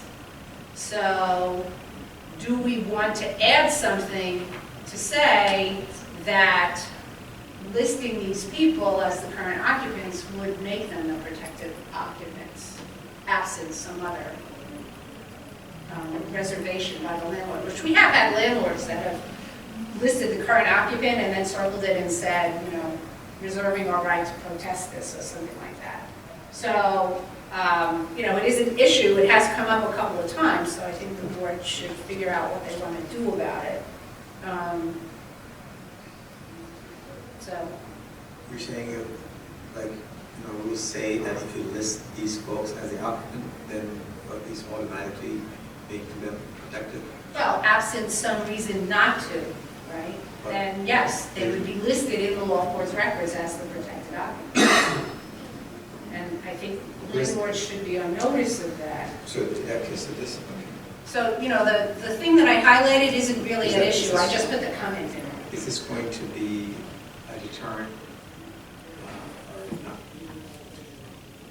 Deterrent, or not deterrent, but is this going to encourage landlords to leave folks off? It might. I mean, it theoretically could. What makes a person protected occupant? Either the board decides or the landlord lists them on the registration? Pretty much. Is this another way to do that by us saying this? Do we want to do that? I don't know, that's my question. So, I mean, we could put another column on the registration form that says protected occupant. Right, so window period occupant, current occupant, protected occupant, we could add something. Protected occupants is different, I don't know. But I think it would be good to have some transparency, because the issue has arisen a couple of times where the owners have said, well, I didn't realize that by listing, you know, you're asking me for everybody that's there, so I'm giving you everybody that's there. What is wrong with that? Just that? Because we're listing them as the protected occupants unless there's a board order that says something else, right? Like, let's say, for example, let's take 110 Bridge, because that's a good example. Like, every protected occupancy scenario you could possibly have is at 110 Bridge. So we have a husband and wife, right? And the husband is protected, the wife is not. But the registration asks for current occupant, right? Current occupants. You would list the husband and the wife, but really it's only the husband that's the protected occupant, because we have a board order that says that. But if we didn't have a board order that said that, and the owner listed both the husband and wife, which would be the right thing to do, because they're certifying that the information is accurate, right? Then we would, absent the board order, put both of them in as protected occupants. So there's an issue, right? Like there's a conflict. I see it as a conflict that I think the board needs to resolve for owners that are coming in and registering. So So you can have a registration from an owner and they select who they want to be Protected. protected? Yeah, And they can decide that if you have, if, say, absent any conflict, whatever, absent any kind of action, suit or anything like that, right. they could just come in and say, well, Ronaldo and his wife are married, they occupy this apartment 1A, but I'm only protecting Ronaldo. So yes, they could do that. Obviously, your wife would have a right to contest that and file we actually have one in this county, and file an application for protected occupancy, saying I should be a protected occupant too. And remember that the initial registration is sent to everybody. It's supposed to be sent and served on everybody in the building. So, When you say board order, what order are you? so let's say like in 110 Bridge Street, which was Yeah. the case that the board just decided, right? So in that order, right, we said husband is prime lessee, is the protected occupant, wife is not, but may have succession rights, right? What if we didn't have a board order, right? What if the owner just came in and registered the building and the people, right? The way that the form reads now, it says window period occupant, current occupants. So the owner would list both the husband and the wife as the current occupants because they are.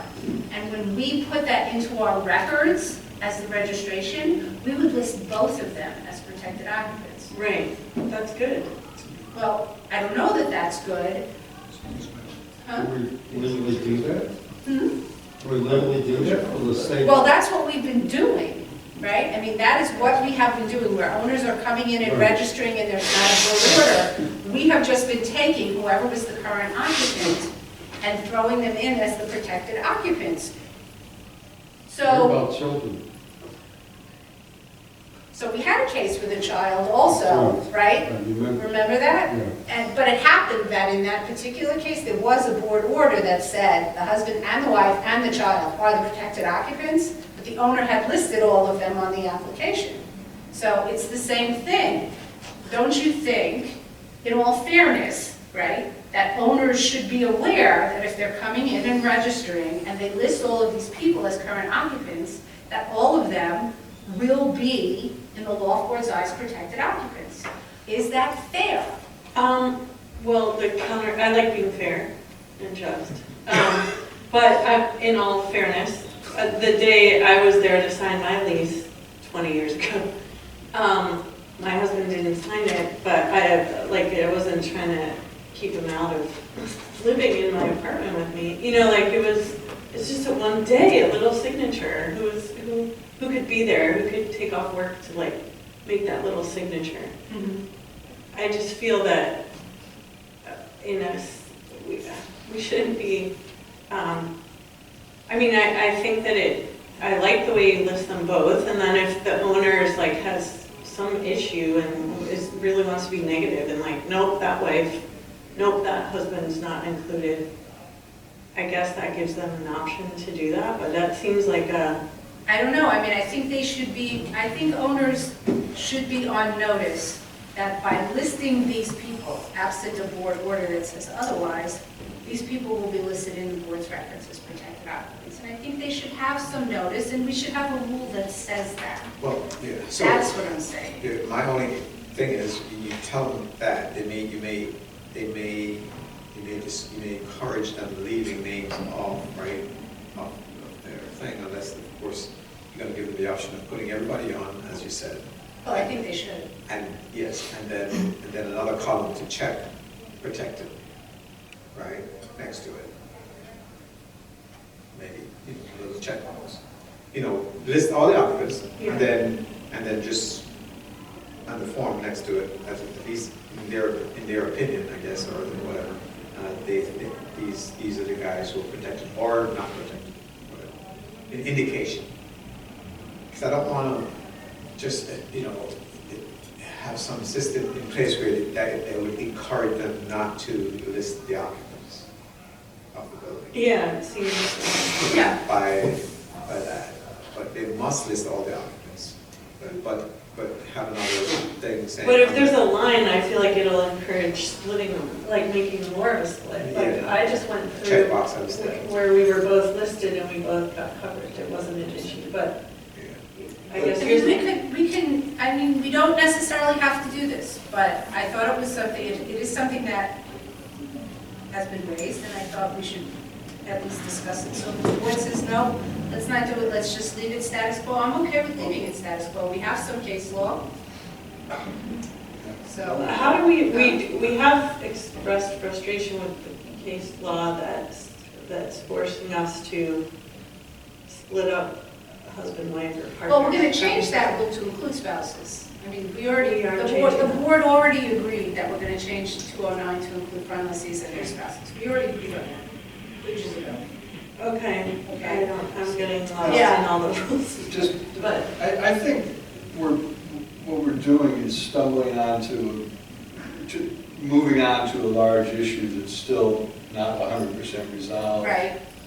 Based on what is in essence a footnote. So my suggestion would be to leave this open for the time being until we clarify what we want Okay. to do. Because I agree with you that the hypocrisy in my mind, and the way we do it now, is if the owner lists Julie and her husband as being the protected occupants, they're both protected. They're listed as current occupants. They're listed as current occupants, but we would treat them as protected. However, if Julie had to apply for coverage to Oath would have found you to be the prime lessee, and we would have adopted an order saying your husband is not a protected occupant, but may have succession rights. it never came up in them, but. But, But that's what we do. right, that's what we just did. That's what we just did in one situation. So it's, And the other- if the landlord wants to fight it, that's where they fight it, but if they don't care, they. Well, assuming that the owner, that there's no, this only comes up if there's no coverage application, right? If there's no decision on a coverage, because the coverage I shouldn't say the coverage application, the protected occupancy claims will be decided if they're raised and there's a trial. This comes up when an owner comes in and voluntarily registers. That's the scenario that I'm talking about. Because if we have a case that came through Oath, we're going to have the board's decision on those issues. But if somebody's coming in and voluntarily registering, that's when the situation arises. And really, we want owners to come in and voluntarily register. Yeah, I actually That's think the that's an possible issue. world. I think they don't understand. I think that Yes, there's a I segment agree. that don't understand that now's your time to just come clean, like, just do it. And then you don't have to go through like 2 years of, All right, let's leave it open. Let's just leave it but open. I don't know if that, is there somewhere else where it explains it explicitly? No. What about the rest of folks? I mean, do you think we should leave this open for now? As Chuck's suggesting, leave it open. Mr. Farr, you got it? Okay. All right, you're good. I'll leave it open. One thing about it, I would note, is that it seems to be oddly placed. That is to say, we go through section 10, talks about what they've got to list. Oh, yeah, no. I just threw it in there at the end. As I said, it doesn't correspond to what I highlighted. I just threw it in as something, because we're moving, this is the end of the section that says, here's what you need to write on a registration form, and then we're moving into rent claims. So I just threw it in there. So this is new We could put it language. anywhere else. This is new language. Well, there's no language. No. 14 that I highlighted is already there. It's Right. not new language, it's already there. Right. But I only highlighted it Right. because I wanted to put in the question. I could have put the question somewhere else, but And- that's where I put it. And my point is that it seems to me that 14, rather than coming after the signage in the building, Yeah. should have gone Oh, I see. after 10 and before 11. Because it's addressing what needs to be filled out on the form. Mhm. Then 11 talks about minimum housing maintenance standards, 12 is reserved for God knows what reason.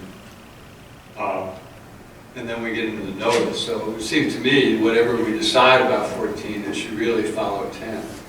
Okay, Does that make sense? yes. So we could eliminate 14 altogether and just put it at the end of 10. Right? You Just take the language from 14. Right, you don't need to have a 14. We can say if additional space is required to respond to any of the questions on the application form, we could say that before section 11. Just move it over. So delete it from here and put it in. Page 118. Uh-huh.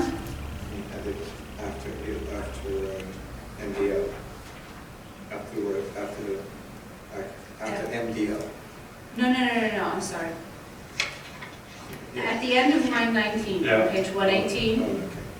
just throw it in there. So that's not 11, that's 10, right? Right.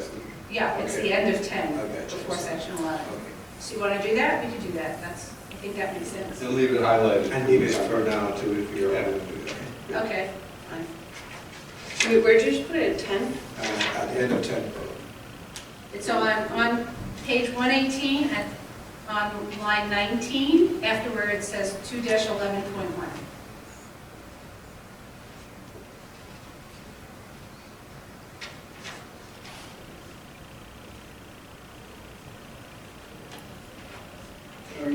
Looking back at this, I see that we've got a lot more loft boards where we're going Yeah, no, I know.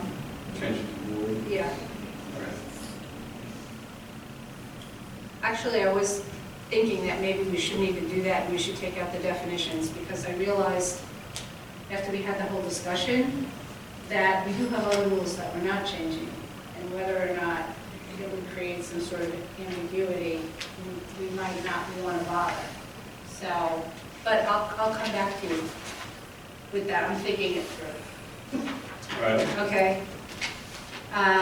Okay, so that's through 119, so we'll move that. Okay, so now on page 120, these are deadlines for filing registration applications after June 21st, 2011. So there was language in the rule, 2010, sorry. So we had language in the rule. We're adding, on line 15, adding 281.6, and then we're taking out the information about the statute of limitations, which was removed from the law.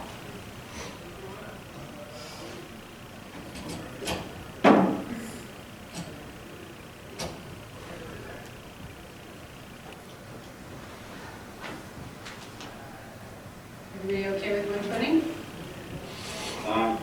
Okay.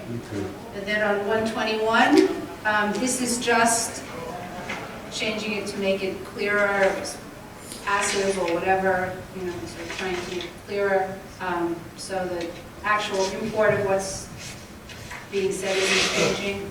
The loft board must not process any applications filed by or on behalf of a landlord of an IMD building unless the registration renewal application is current and all applicable fees and penalties have been paid in full as of the date of the application. An application is not deemed filed until the loft board receives payment of all outstanding fees, fines, and penalties. So it's just making it active from passive. So what's the difference between filed by the landlord or why do we even need that? Because sometimes other people will, you can have an architect or an attorney file. It's not the actual If landlord they're themselves. filing on behalf of, right, isn't that considered filed by the landlord filing? Okay. You All right. understand my point? Yeah, I understand your point.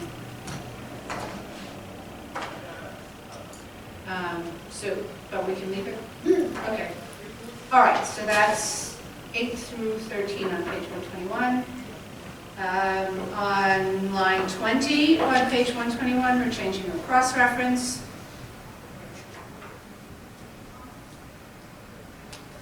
Nothing on 122 and 23.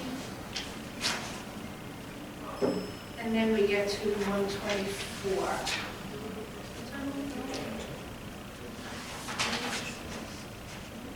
If 5-minute recess? Five? Yes. Were we allowed? Literally 5 minutes. Okay. Okay, so we're picking up page 124. So these are interim rent guidelines and rent adjustments pursuant to 286-2I for units subject to Article 7C pursuant to 281-6. So basically, I copied everything that pertained to 281-5 and made it applicable to buildings for 281-6. So it's the exact same language that was there for 281-5, except with the adjustments for the dates. And so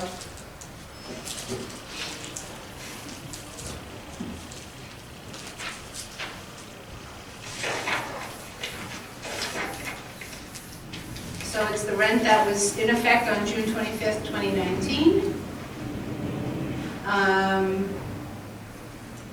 It doesn't include use-based escalators and garbage escalators.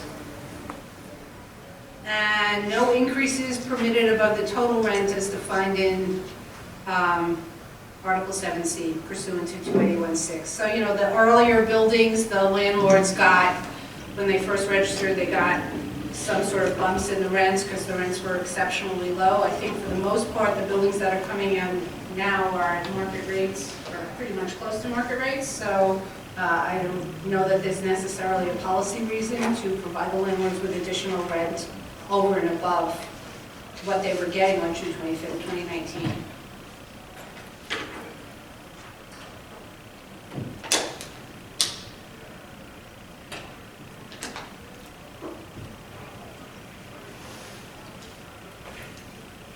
And I'll note that on page, on line 24, on page 125, we have to insert the effective date of the rule, which hopefully will be sooner rather than later.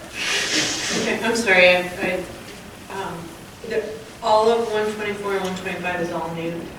It is all new. It pertains to 281 buildings that are coming in under 281-6, and it involves what the landlord can charge in rent during the legalization process, at the beginning and during the legalization process.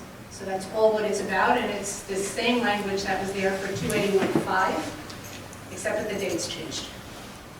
And the most important piece of it is that they're not getting any specific increase other than the legalization increases that they would be entitled to.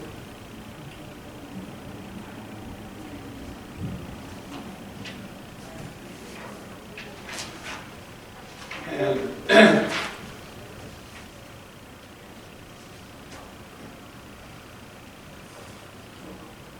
I'm just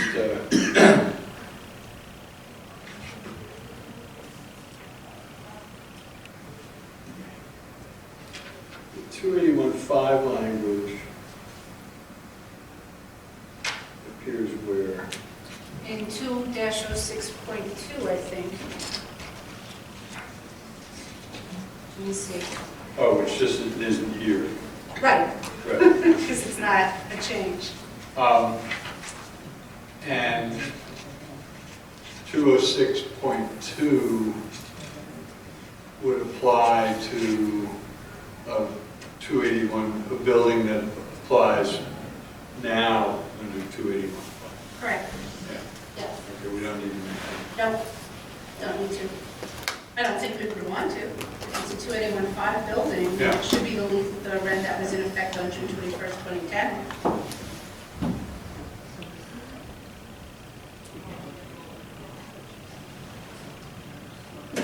I mean, I think that one of the reasons I think that landlords who have pending coverage applications, you know, where there are pending coverage applications brought under 281-5 are coming in and registering under 281-6 is exactly this reason. Yeah.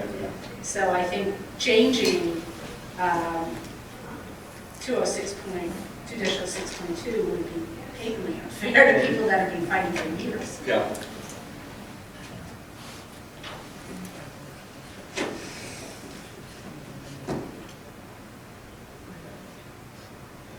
Can you repeat that part? I'm sorry. Sure. I guess I'm maybe. So basically- I want to know what are people. So basically, 2-06.2 says, for buildings that are covered under 281-5, the rent that is going to be paid is the rent that was in effect on June 21st, 2010. Until the owner legalizes and gets the other rent increases that they're allowed to under the law. It's a very simplistic explanation, but that's basically what it says, okay? Yep. So now people were foreclosed from applying, right, for a couple of years, and now they can apply again, but they can People still being apply. landlord and Tenants, yeah, right. So, but you have tenants who have had pending applications for years and years, and you have tenants that are coming in now that are applying under 281.5. So what rent are they going to pay? Right? So for the 281.5 buildings, it should still be the rent that's in effect on June 21st, 2010, and that's what it should be, right? Because it's a 281.5 building. because their application was in process? Yeah, Yeah. yeah. That's what And happened. even if it wasn't, if they're entitled to coverage as of June 21st, 2010, right? Let's say they're coming in today and they file an application for coverage under 281.5, right? It would still be whatever the rent Oh, was, okay, I right? get it. I wasn't sure they could do Yeah. that. They can do that Yeah. today.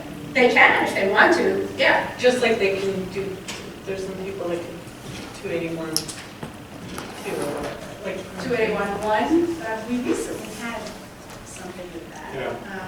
Yeah. Okay, got it. Thank you. So, but this particular section that we're adding is for the 281.6 buildings.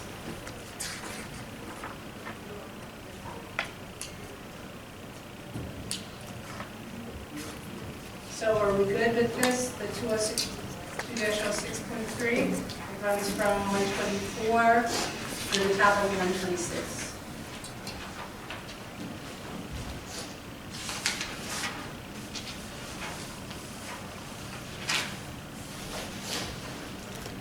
Yep, and just to clarify really quick, this, when it talks about escalators, Right.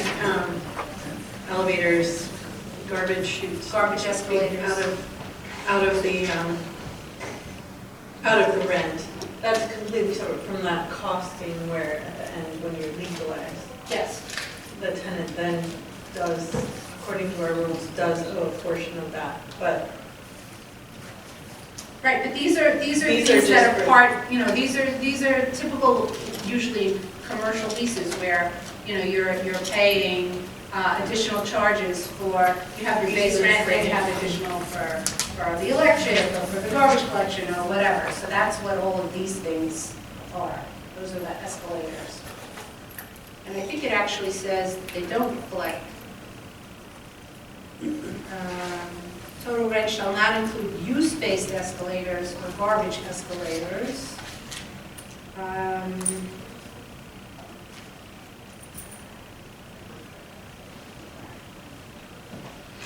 Any other rent adjustments, plus total rent defined above, permissible rent levels.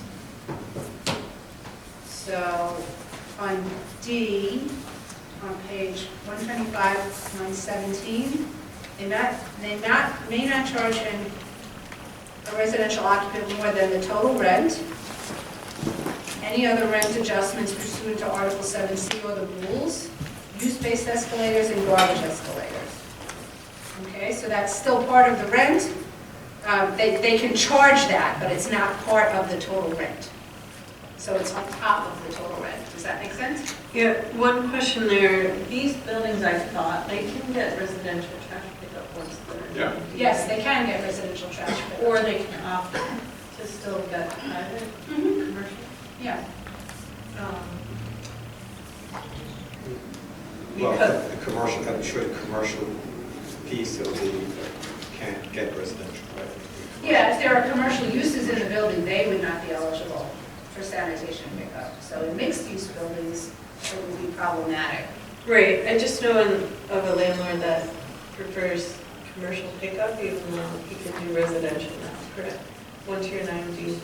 Yes, for the residential portions of the building, yes, you have to you have to contact sanitation, and you have to file a certified copy of the registration or something like that. So there's no real reason why a tenant would have to pay for trash if it's commercial. Well, if the landlord chooses, you shouldn't have to, that cannot just be pushed on to the tenant, right? Well, I mean, remember that these are arrangements that were in effect prior to when the building became an IMD. So a lot of them have leases that include these escalators, because the building wasn't an IMD then, right?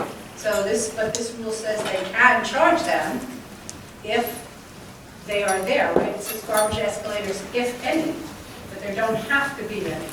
There shouldn't be any, I mean, right, if it's a residential. You know, I would agree, but there are so many different scenarios, I don't know that I want to necessarily go on the record and say there would never be. Yeah, I mean, it seems in education, like if a tenant thinks that they have to pay $100 towards garbage when they're a residential building and they don't, Right. like the landlord shouldn't be charging them for. Right. But But was your question whether or not if the landlord so chooses to go commercial, then push in the cost of the owner to the tenant? tenant, that's not really, I mean, the rule actually does, in defining garbage escalators, say that garbage escalators don't include services provided by New York City Department of Sanitation at no cost to the owner. So the tenants are on notice that they can get sanitation service. I just know tenants have no idea in what they get in my building. I mean, I don't think that anyone understands what they get and how it transferred, like, is the. We should think about putting them in the brochure. This needs to, this needs to go into, yeah, you're right. It's an educational thing. What is the tenants do they? I mean, I like it too because the city's residential policy is proactive with composting and recycling and a bunch of stuff that is good for the city as a whole. I mean, if the landlord's willing to just incorporate that in commercial, you know, whatever, pick up the cost, but not transfer it to the Right. I mean, I can see if there's an industrial use in the building, it's still commercial use, it's not. 126.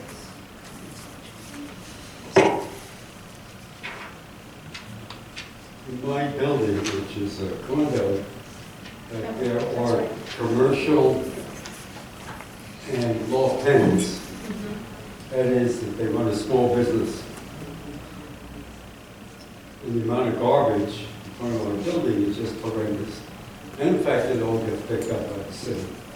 It probably shouldn't be. So I kind of wonder, why would anybody go for a commercial to pay for it?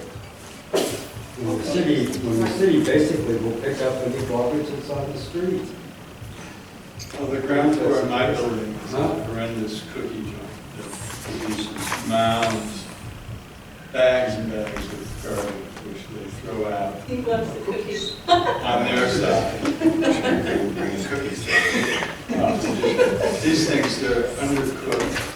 Okay, let's not go into cookies. Let's stick to the rules, And the okay? customers, you should see the customers coming in, but they leave their garbage on one side of the building, the residents put theirs on the other side, the city, of course, picks up the residents' garbage, and the commercial carrier picks up the disgusting food.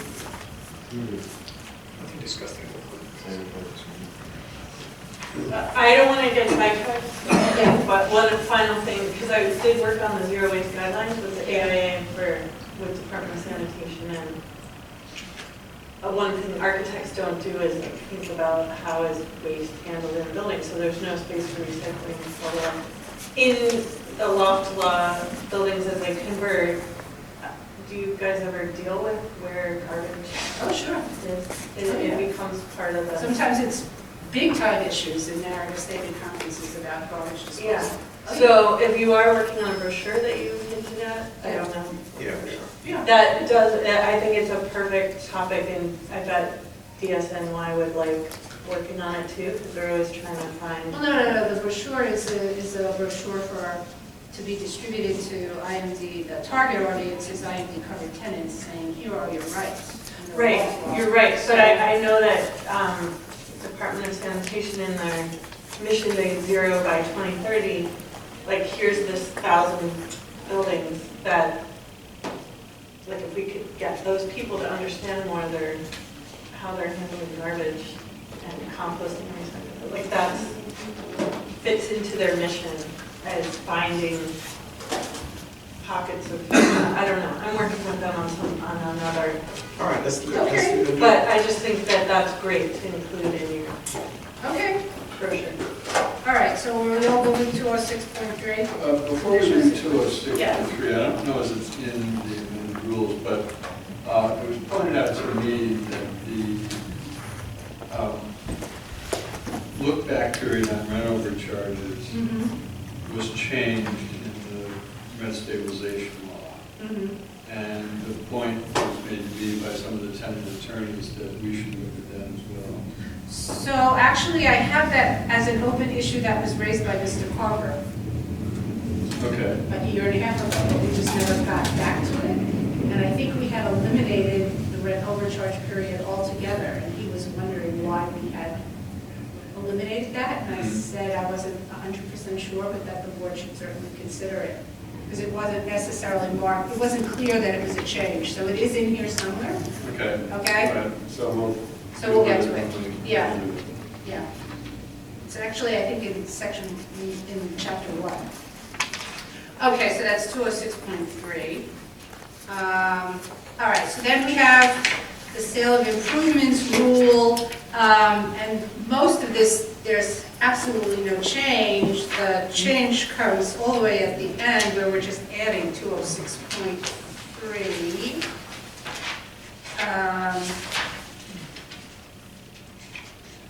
So on page 133, on line 17.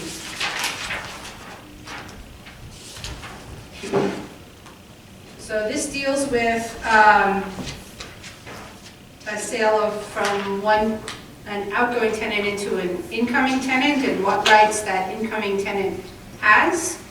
And adding that incoming tenant may be subject to any increases permissible pursuant to 206, 206.1, 206.2, which was already there, or 206.3. So we're just adding 206.3. So unfortunately, we had a lot of pages just to add one little dot, one little section. This is 134? This is on 133, on line 17. All right. Right, it used to say 206, 2-06, 2-06.1, or 2-06.2. So we're deleting the or and adding or 2-06.3. Okay? So including that in there. So what's the difference between 2-06 and 2-06.1 through 3? So they deal with different window periods. So 2-06 was But the, isn't 2-06.1 a subdivision of 2-06? no, It's not? they're separate rules. It's not like the building Oh, code, zoning resolution. okay, They're okay. separate rules. Sure. Yeah, which is why I'm always confused. You have that other subsuming numbering. Okay. All right, so then on page 134, so this deals with the deregulation, whether or not there would be deregulation under certain circumstances. So we have each of the window periods enumerated, so we're adding the newest window period, right? So if the building had fewer than 6 residential units on line 8 on June 25th, 2019, for a unit covered under 281.5 or 281.6, that became subject to Article 7C pursuant to Chapter 41 of the laws of 2019. So we're adding that language. Same thing below on lines 21 and 22. So here's an instance where we pick up new 281.5 building. Yes.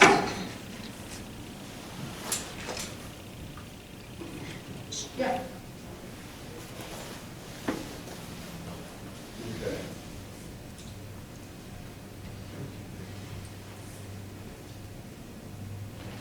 So these are sales of, what happens if there's a sale of improvements in a building that's covered under 281.5 pursuant to Chapter 41 of the laws of 2019, right? And also 281.6, but I think the point you're raising is to 281.5, right? Yeah. Yeah.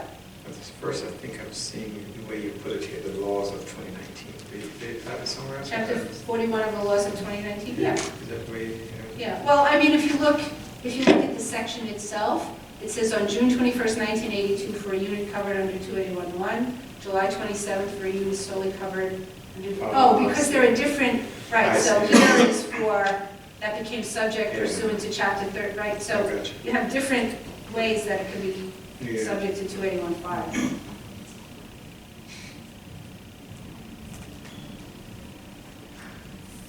So any questions on 134, or are we good?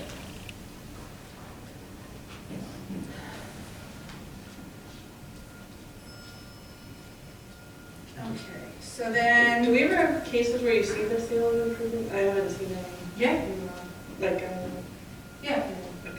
from an outgoing tenant into an incoming tenant. I had not seen any, and then in the last year, I've seen like 4 or 5. Okay.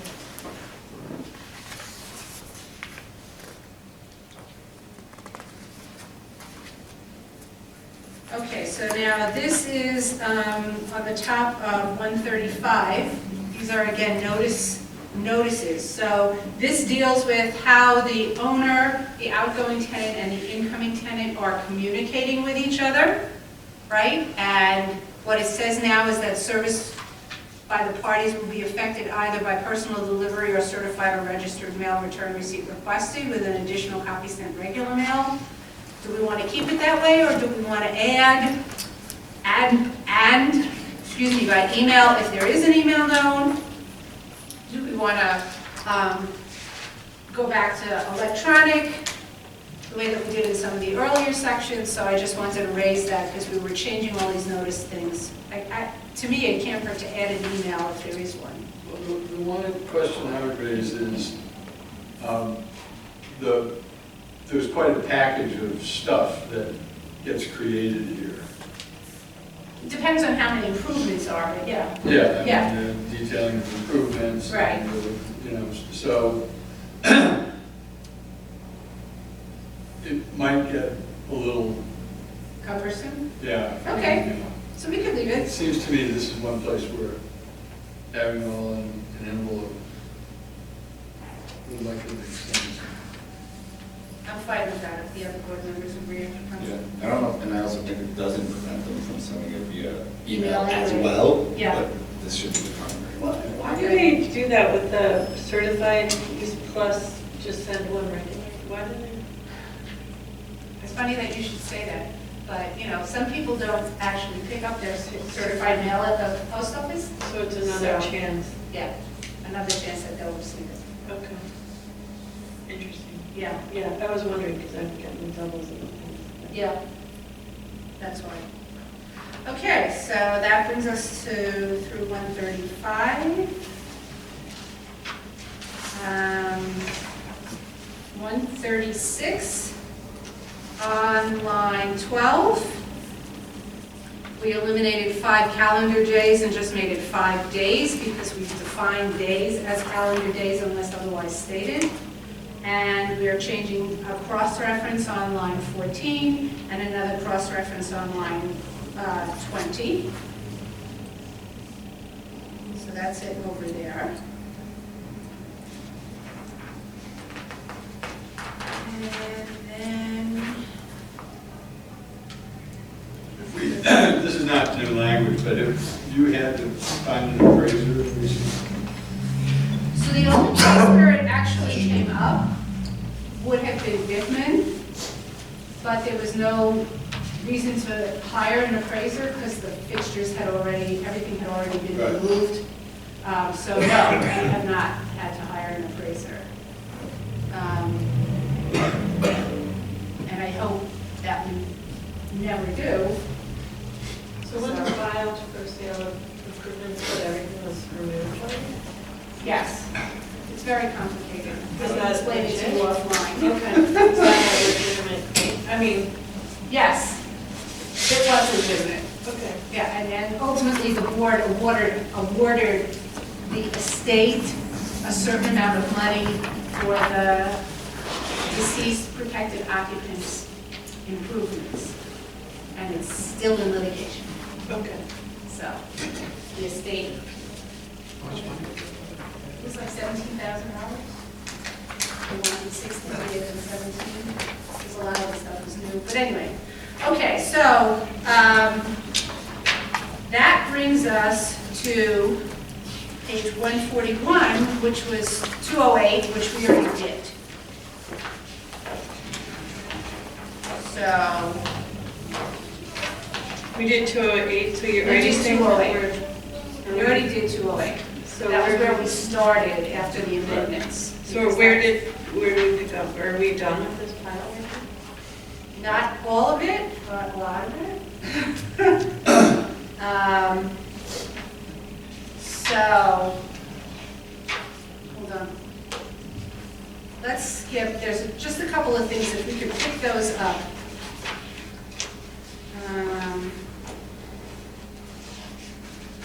Did we do this already? This is all part of 208, right? Yes. So this was all done. Hold on.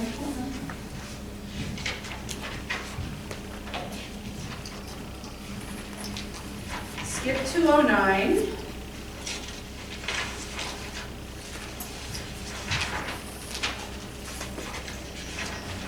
$167.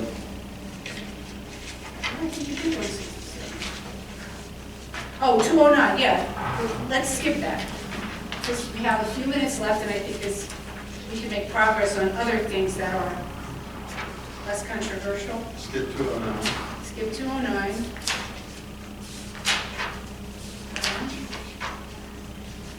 Just trying to find it. Okay, so that would bring us to, well, the bottom of 189, which is 210 that says sale of rights, but it's really the top of page 190.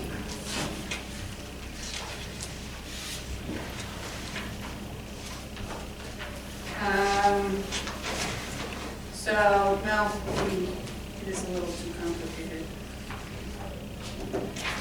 All right, so I think we could stop here and pick up In 209? at well, let's pick up at 210. Let's pick up at 210 on page 189. Let's skip 209 for the time being. Don't you think we could get through the rest in another 10, 15 minutes? You want to try? Okay, we can Yeah, try. let's go for it. All right, Where? so we're on 190. If you could just, Okay, so we're talking about here the right to sell improvements, and on 190 on page 9, it deals with limitations. So if you made an agreement prior to the following dates in which an occupant is purported to waive the rights, that agreement won't be given any effect. So that's really just a change in the language. But it adds June 25th, 2019. It should say 4 units covered by MDL 281.5 or 6. That became subject to Article 7C pursuant to Chapter 41. Okay, so I changed the structuring of the sentence, moving the language up to the top, in which an occupant purported to waive rights, and then just listed the dates and added June 25th. So that's that. So if you had a sale prior to that, but you're covered under 281.6, doesn't count as a sale. And then in terms of the filing requirements, we added MDL 281.6, which occurs after, and then again, we have to insert the date, the effective date of the rule, right? So when do they have to file?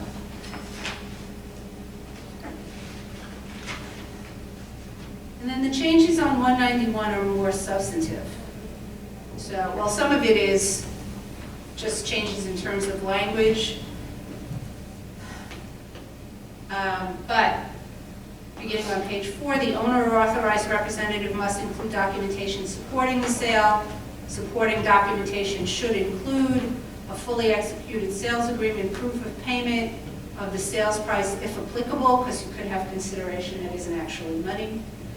The sales agreement must include, okay, so this is new language, and it arises out of all of the problems that we have been having with these sales records, and whether or not there's any consideration, if any, you know, whether or not there's consideration at all, and they're whiting out the amount of money that's, or the amount of consideration that's being paid. And we suspect that these are not knowing and intentional waivers of loft board rights, or full rights. So we redrafted this to say the sales agreement must include a full description of the consideration, including the amount of monetary compensation, if any, supporting the sale. And that's problematic because, you know, one tenant can look at another tenant's sale and say, well, he got $50,000, why can't I get $50,000? So, you know, it may cause some disturbance in the loft community, both for tenants and owners, but I think from a standpoint, from our standpoint, we want to know that they got some. Staff must reject any sale of rights that does not include a full statement of the consideration supporting a sale, and then the refund of a security deposit or a portion thereof is inadequate consideration to support a sale. And then I wanted to add, which is we had done in the 99 Sutton case, that the occupant must be residing in the unit at the time of the sale. Sales occurring after an occupant has vacated the unit are invalid. So I see these as very important changes. I think that this Security deposit. right. In other words, you have tenants that are I've seen that came up in a particular instance, right? yes. So should we just say a refund of security deposit or a portion thereof is inadequate? Is not adequate consideration, is not consideration to support a sale? It's not proof or something like that. Well, no, it deals with whether or not is it sufficient to constitute consideration for a sale of rights? This is a contract that these people are making with each other, right? And if the landlord is saying, sign this paper and I'll give you your security deposit back, Sure. that's not a knowing waiver, right? Right. And they might be entitled to get their security deposit back anyway, So you're saying regardless of the sale. Right. yeah. So you're saying it could be part of it, but it's not. No, So- I think it shouldn't be any of it. So then that's what I'm trying to say. Instead of an inadequate consideration, should say is not Is consideration. consideration. Is excluded and separate. Is not consideration? It is not a consideration to support. No, Cannot be used as consideration to support. Should not. Something like that. I don't know. It seems the way it's worded here is like it can be piece of. How about it's a separate consideration outside of the sale of rights? The refund of, well, I think we could just say, change it to not. The refund of security deposit or a portion thereof is not consideration for a sale. Yeah, thank you. Okay. And I'm sure we'll get comments on this particular section when we do the public hearings, but honestly, it's overwhelming sometimes looking at these things. Right. Okay. I think that's very important. Okay. From someone who's received a bunch of fraudulent calls from Con Ed about to turn my service off. I mean, there's so much Yeah, scamming going on, I just think that being all right. upfront is important. Okay, so we'll change that language. We're okay with the occupant must be residing in the unit at the time of the sale? Yeah, Okay? and we struck if the occupant refuses to sign. Yeah. I mean, we can put it back. Well, I think there's a difference between a refusal to sign and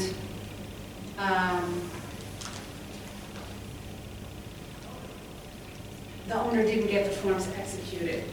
So, you know, we could put that back in. If the occupant refuses to sign, the owner or its authorized representative must file the form identifying the occupant and the reasons given. We could put that sentence back in. I would like to take out, if the prior occupant could not be found, the owner or its representative must provide a description of the reasonable efforts, right? No, they're living there, get them to sign the form, and if they refuse to sign, so we could put that language back in the first sentence, that's on 15 through 19. We could include that language. That might be, I think that's probably fair, because you could theoretically, if somebody that doesn't want to sign. Up to the word document. The It's word on documentation. Documentation on Documentation. 19.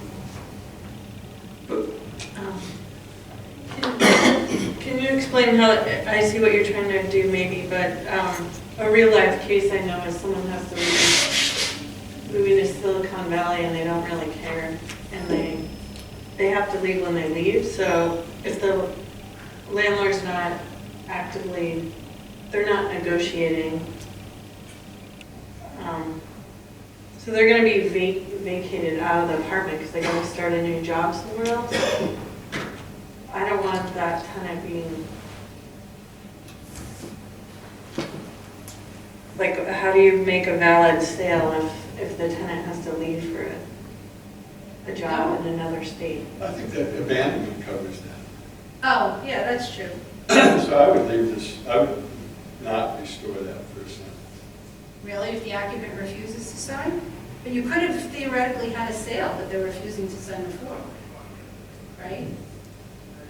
So I, as the landlord, am going to give Elliot money without requiring him to sign the form first? No, you're saying to Elliot, I'm going to give you $50,000. Excuse me, Mr. Barrett. Sorry. You're saying to Elliot, I'm going to give you $50,000, and you're saying, and Elliot's saying, yeah, fine, I'll take the money, but I don't want to sign any form. I don't believe in government, and I'm not going to sign any form that's going to be filed with the government, and I want to live off the grid, and blah, blah, blah, blah, blah. That's the scenario that this is supposed to Then be. I'm not giving Elliot $50,000. Why not?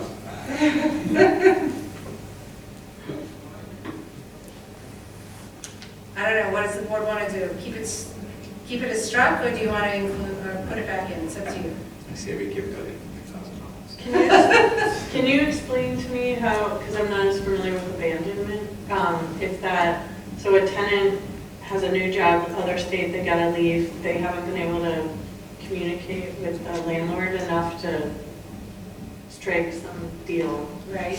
and now they're not physically in the space, so that now what happens? They can still negotiate? The owner could file for abandonment and say, this tenant abandoned this unit, we couldn't strike a deal, and I want the unit to be deregulated. Deregulated, Yeah. not ghosted, not, I've heard of ghosted units where it's like, there was just never anything occurred. And it's, I don't know, my understanding of a ghosted unit is where you have a prime lessee who's not actually there. The owner has to go through a whole series of difficult Yeah. things, trying to contact the former tenant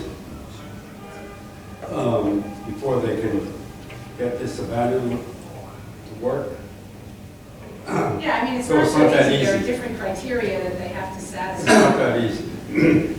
I guess I don't understand why a tenant would be in, let's say a tenant has to move to California for a job, Right. and they have 1 month to figure this out. Right. How are they gonna negotiate a sale of rights in that month? I'd rather not have. Well, if that tenant goes to California for 1 month, even 6 months, they don't necessarily, they say they come and they still live there. They're on No, tenant they for move. six- They move Well, permanently. They move So the permanently. tenant calls up, so the Well, tenant calls up. permanently, the landlord has to prove that they moved to a new address permanently. Landlord has to prove that that person is elsewhere permanently. And sometimes the landlord has to get a private investigator to do so. Well, I just want them to come to a deal, but is there a time pressure? Like, Well, I mean, the they- pressure's on the tenant then, because he's moving in Well, 30 no, days. so well, then but you know, the thing is, let's say that you're a landlord and you're collecting $2,000 in rent for this apartment, and Right. the market right now would be $3,500, right? And the tenant calls and says, hey, I'm gonna have to move within 30 days, why don't you buy me out, right? You as a landlord are probably gonna wanna buy out the tenant, because you wanna get the deregulation. Mhm. Right? So there's an incentive for the landlord to deal as well. Yes, the tenant is under time pressure, but remember, if we add to the rule that the occupant has to be residing in the unit at the time of the sale, that's going to put pressure on the landlord to negotiate and to make that sale before that tenant moves in the 30 days. Because Why? Why, isn't it easier to just file for an abandonment? No, it really isn't. If it was easier to file for an abandonment, then there would never be any sales.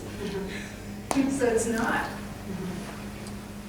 And there's no other, they could either pass it on to a relative, close relative, or it just goes market rate. Like when that tenant leaves that IMD unit, Right, the options are a sale of rights and then it goes market rate, right, abandonment. right. Or they could re-rent it at the regulated rate to another tenant and make that tenant a protected occupant. They could do that too. That's a landlord option.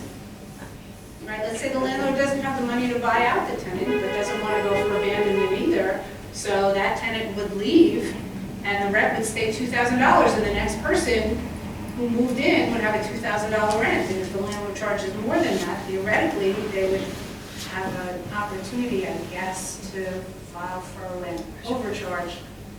Trying to think of whether or not they would have to file an appeal application. So does that new tenant become like a de facto rent?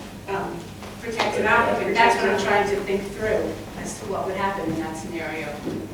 So, I'm really interested, because, I mean, that's what happens with rent regulate, where that information gets lost between the old person who left, and then the new rate might be market rate, but they might They don't know. not be allowed to charge. right, And so, I I agree that happens, and I think it doesn't only happen in rent-stabilized buildings. All right, so maybe we'll just stop here at page 191, and then we can pick up the discussion next time. And I will come back to you with an updated penalty schedule, which I'll send out to you, which would be the next section that's on 193. I just added some penalties there, but I'll update the other penalty schedule, the rest of the penalty schedule. So you'll have the full penalty schedule when you're updated. So we're stopping with only 5 pages to the end? You're all good? You want to keep going? No, it's I'll keep going. Because you're saying these are substantial It's conversations. not going to take up very much. Well, the fine schedule, I have to come back to you with a draft, right? The other stuff I don't think is so substantial. I mean, cross-references, adding 2816, adding 2623. We'll stop here. Okay. where are we officially stopping? 191? 191.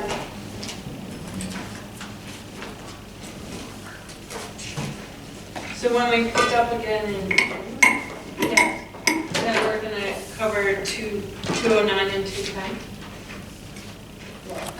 Well, we'll pick up here at 191, which is 210, and we'll go through all the way to the end of the book, which is 197, then we can go back to 209. And the other open issues. Which are, There are not that many.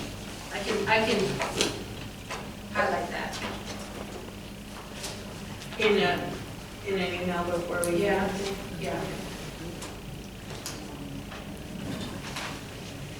So does that mean we catch all this in the next session? Mm-hmm. Yeah, hopefully. Can you explain in, like, in one sentence, or in 1 minute, since everyone's hungry? Then if it does pass, or if we finish in the next session, then how many days for it to turn? So at the next session, the way I envision it working is that the next session we'll finish everything and we'll come back to you with a clean draft with all of the changes. Okay. The board will vote on publishing that, and then we will publish. We have to give 30 days for a public hearing, et cetera. Well, there's law department, Right. mayor's office of operations. After we vote on publishing, then it goes to me? No. Yeah. Yeah, look, they Law they review? move Yeah. for this, yeah, it may have to come back to you. May have to come back to you if they have any. Oh, Does this have to go back to the law department Yes. for approval? Yes. Because Before we voted after here. Yeah, not just law department, the mayor's office of operations. I don't know, know, it's been a long time since I did CAPA. I used to know it at the time. When is it, which one, timeline? CAPA, yeah. Okay. Yeah, Well, when it's the gonna law make this department, it goes to law. It goes to law after, After the board after votes the it. board votes to approve it.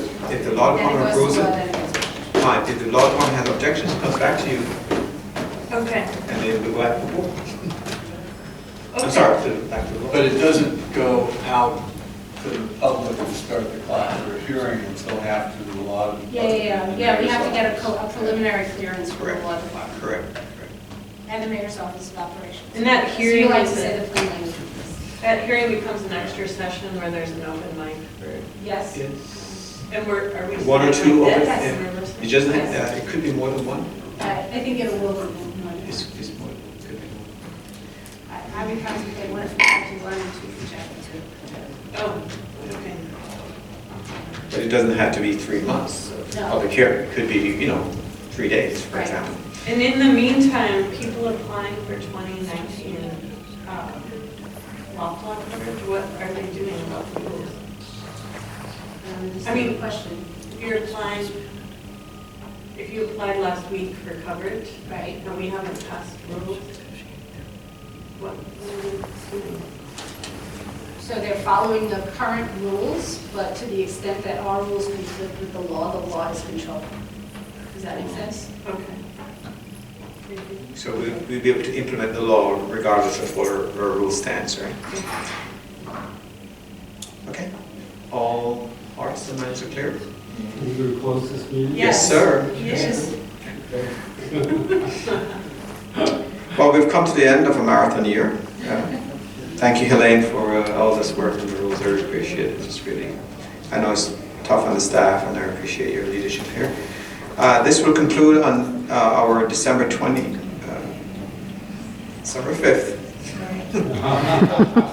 December 5th, 2019 Loft Board meeting. Our next public meeting will be held on Thursday, January 16th, 2019 at 2 p.m. at 22 Reed Street, Spector Hall. Happy holidays, everyone. Board members, please sign any new attendance sheets. Thank you.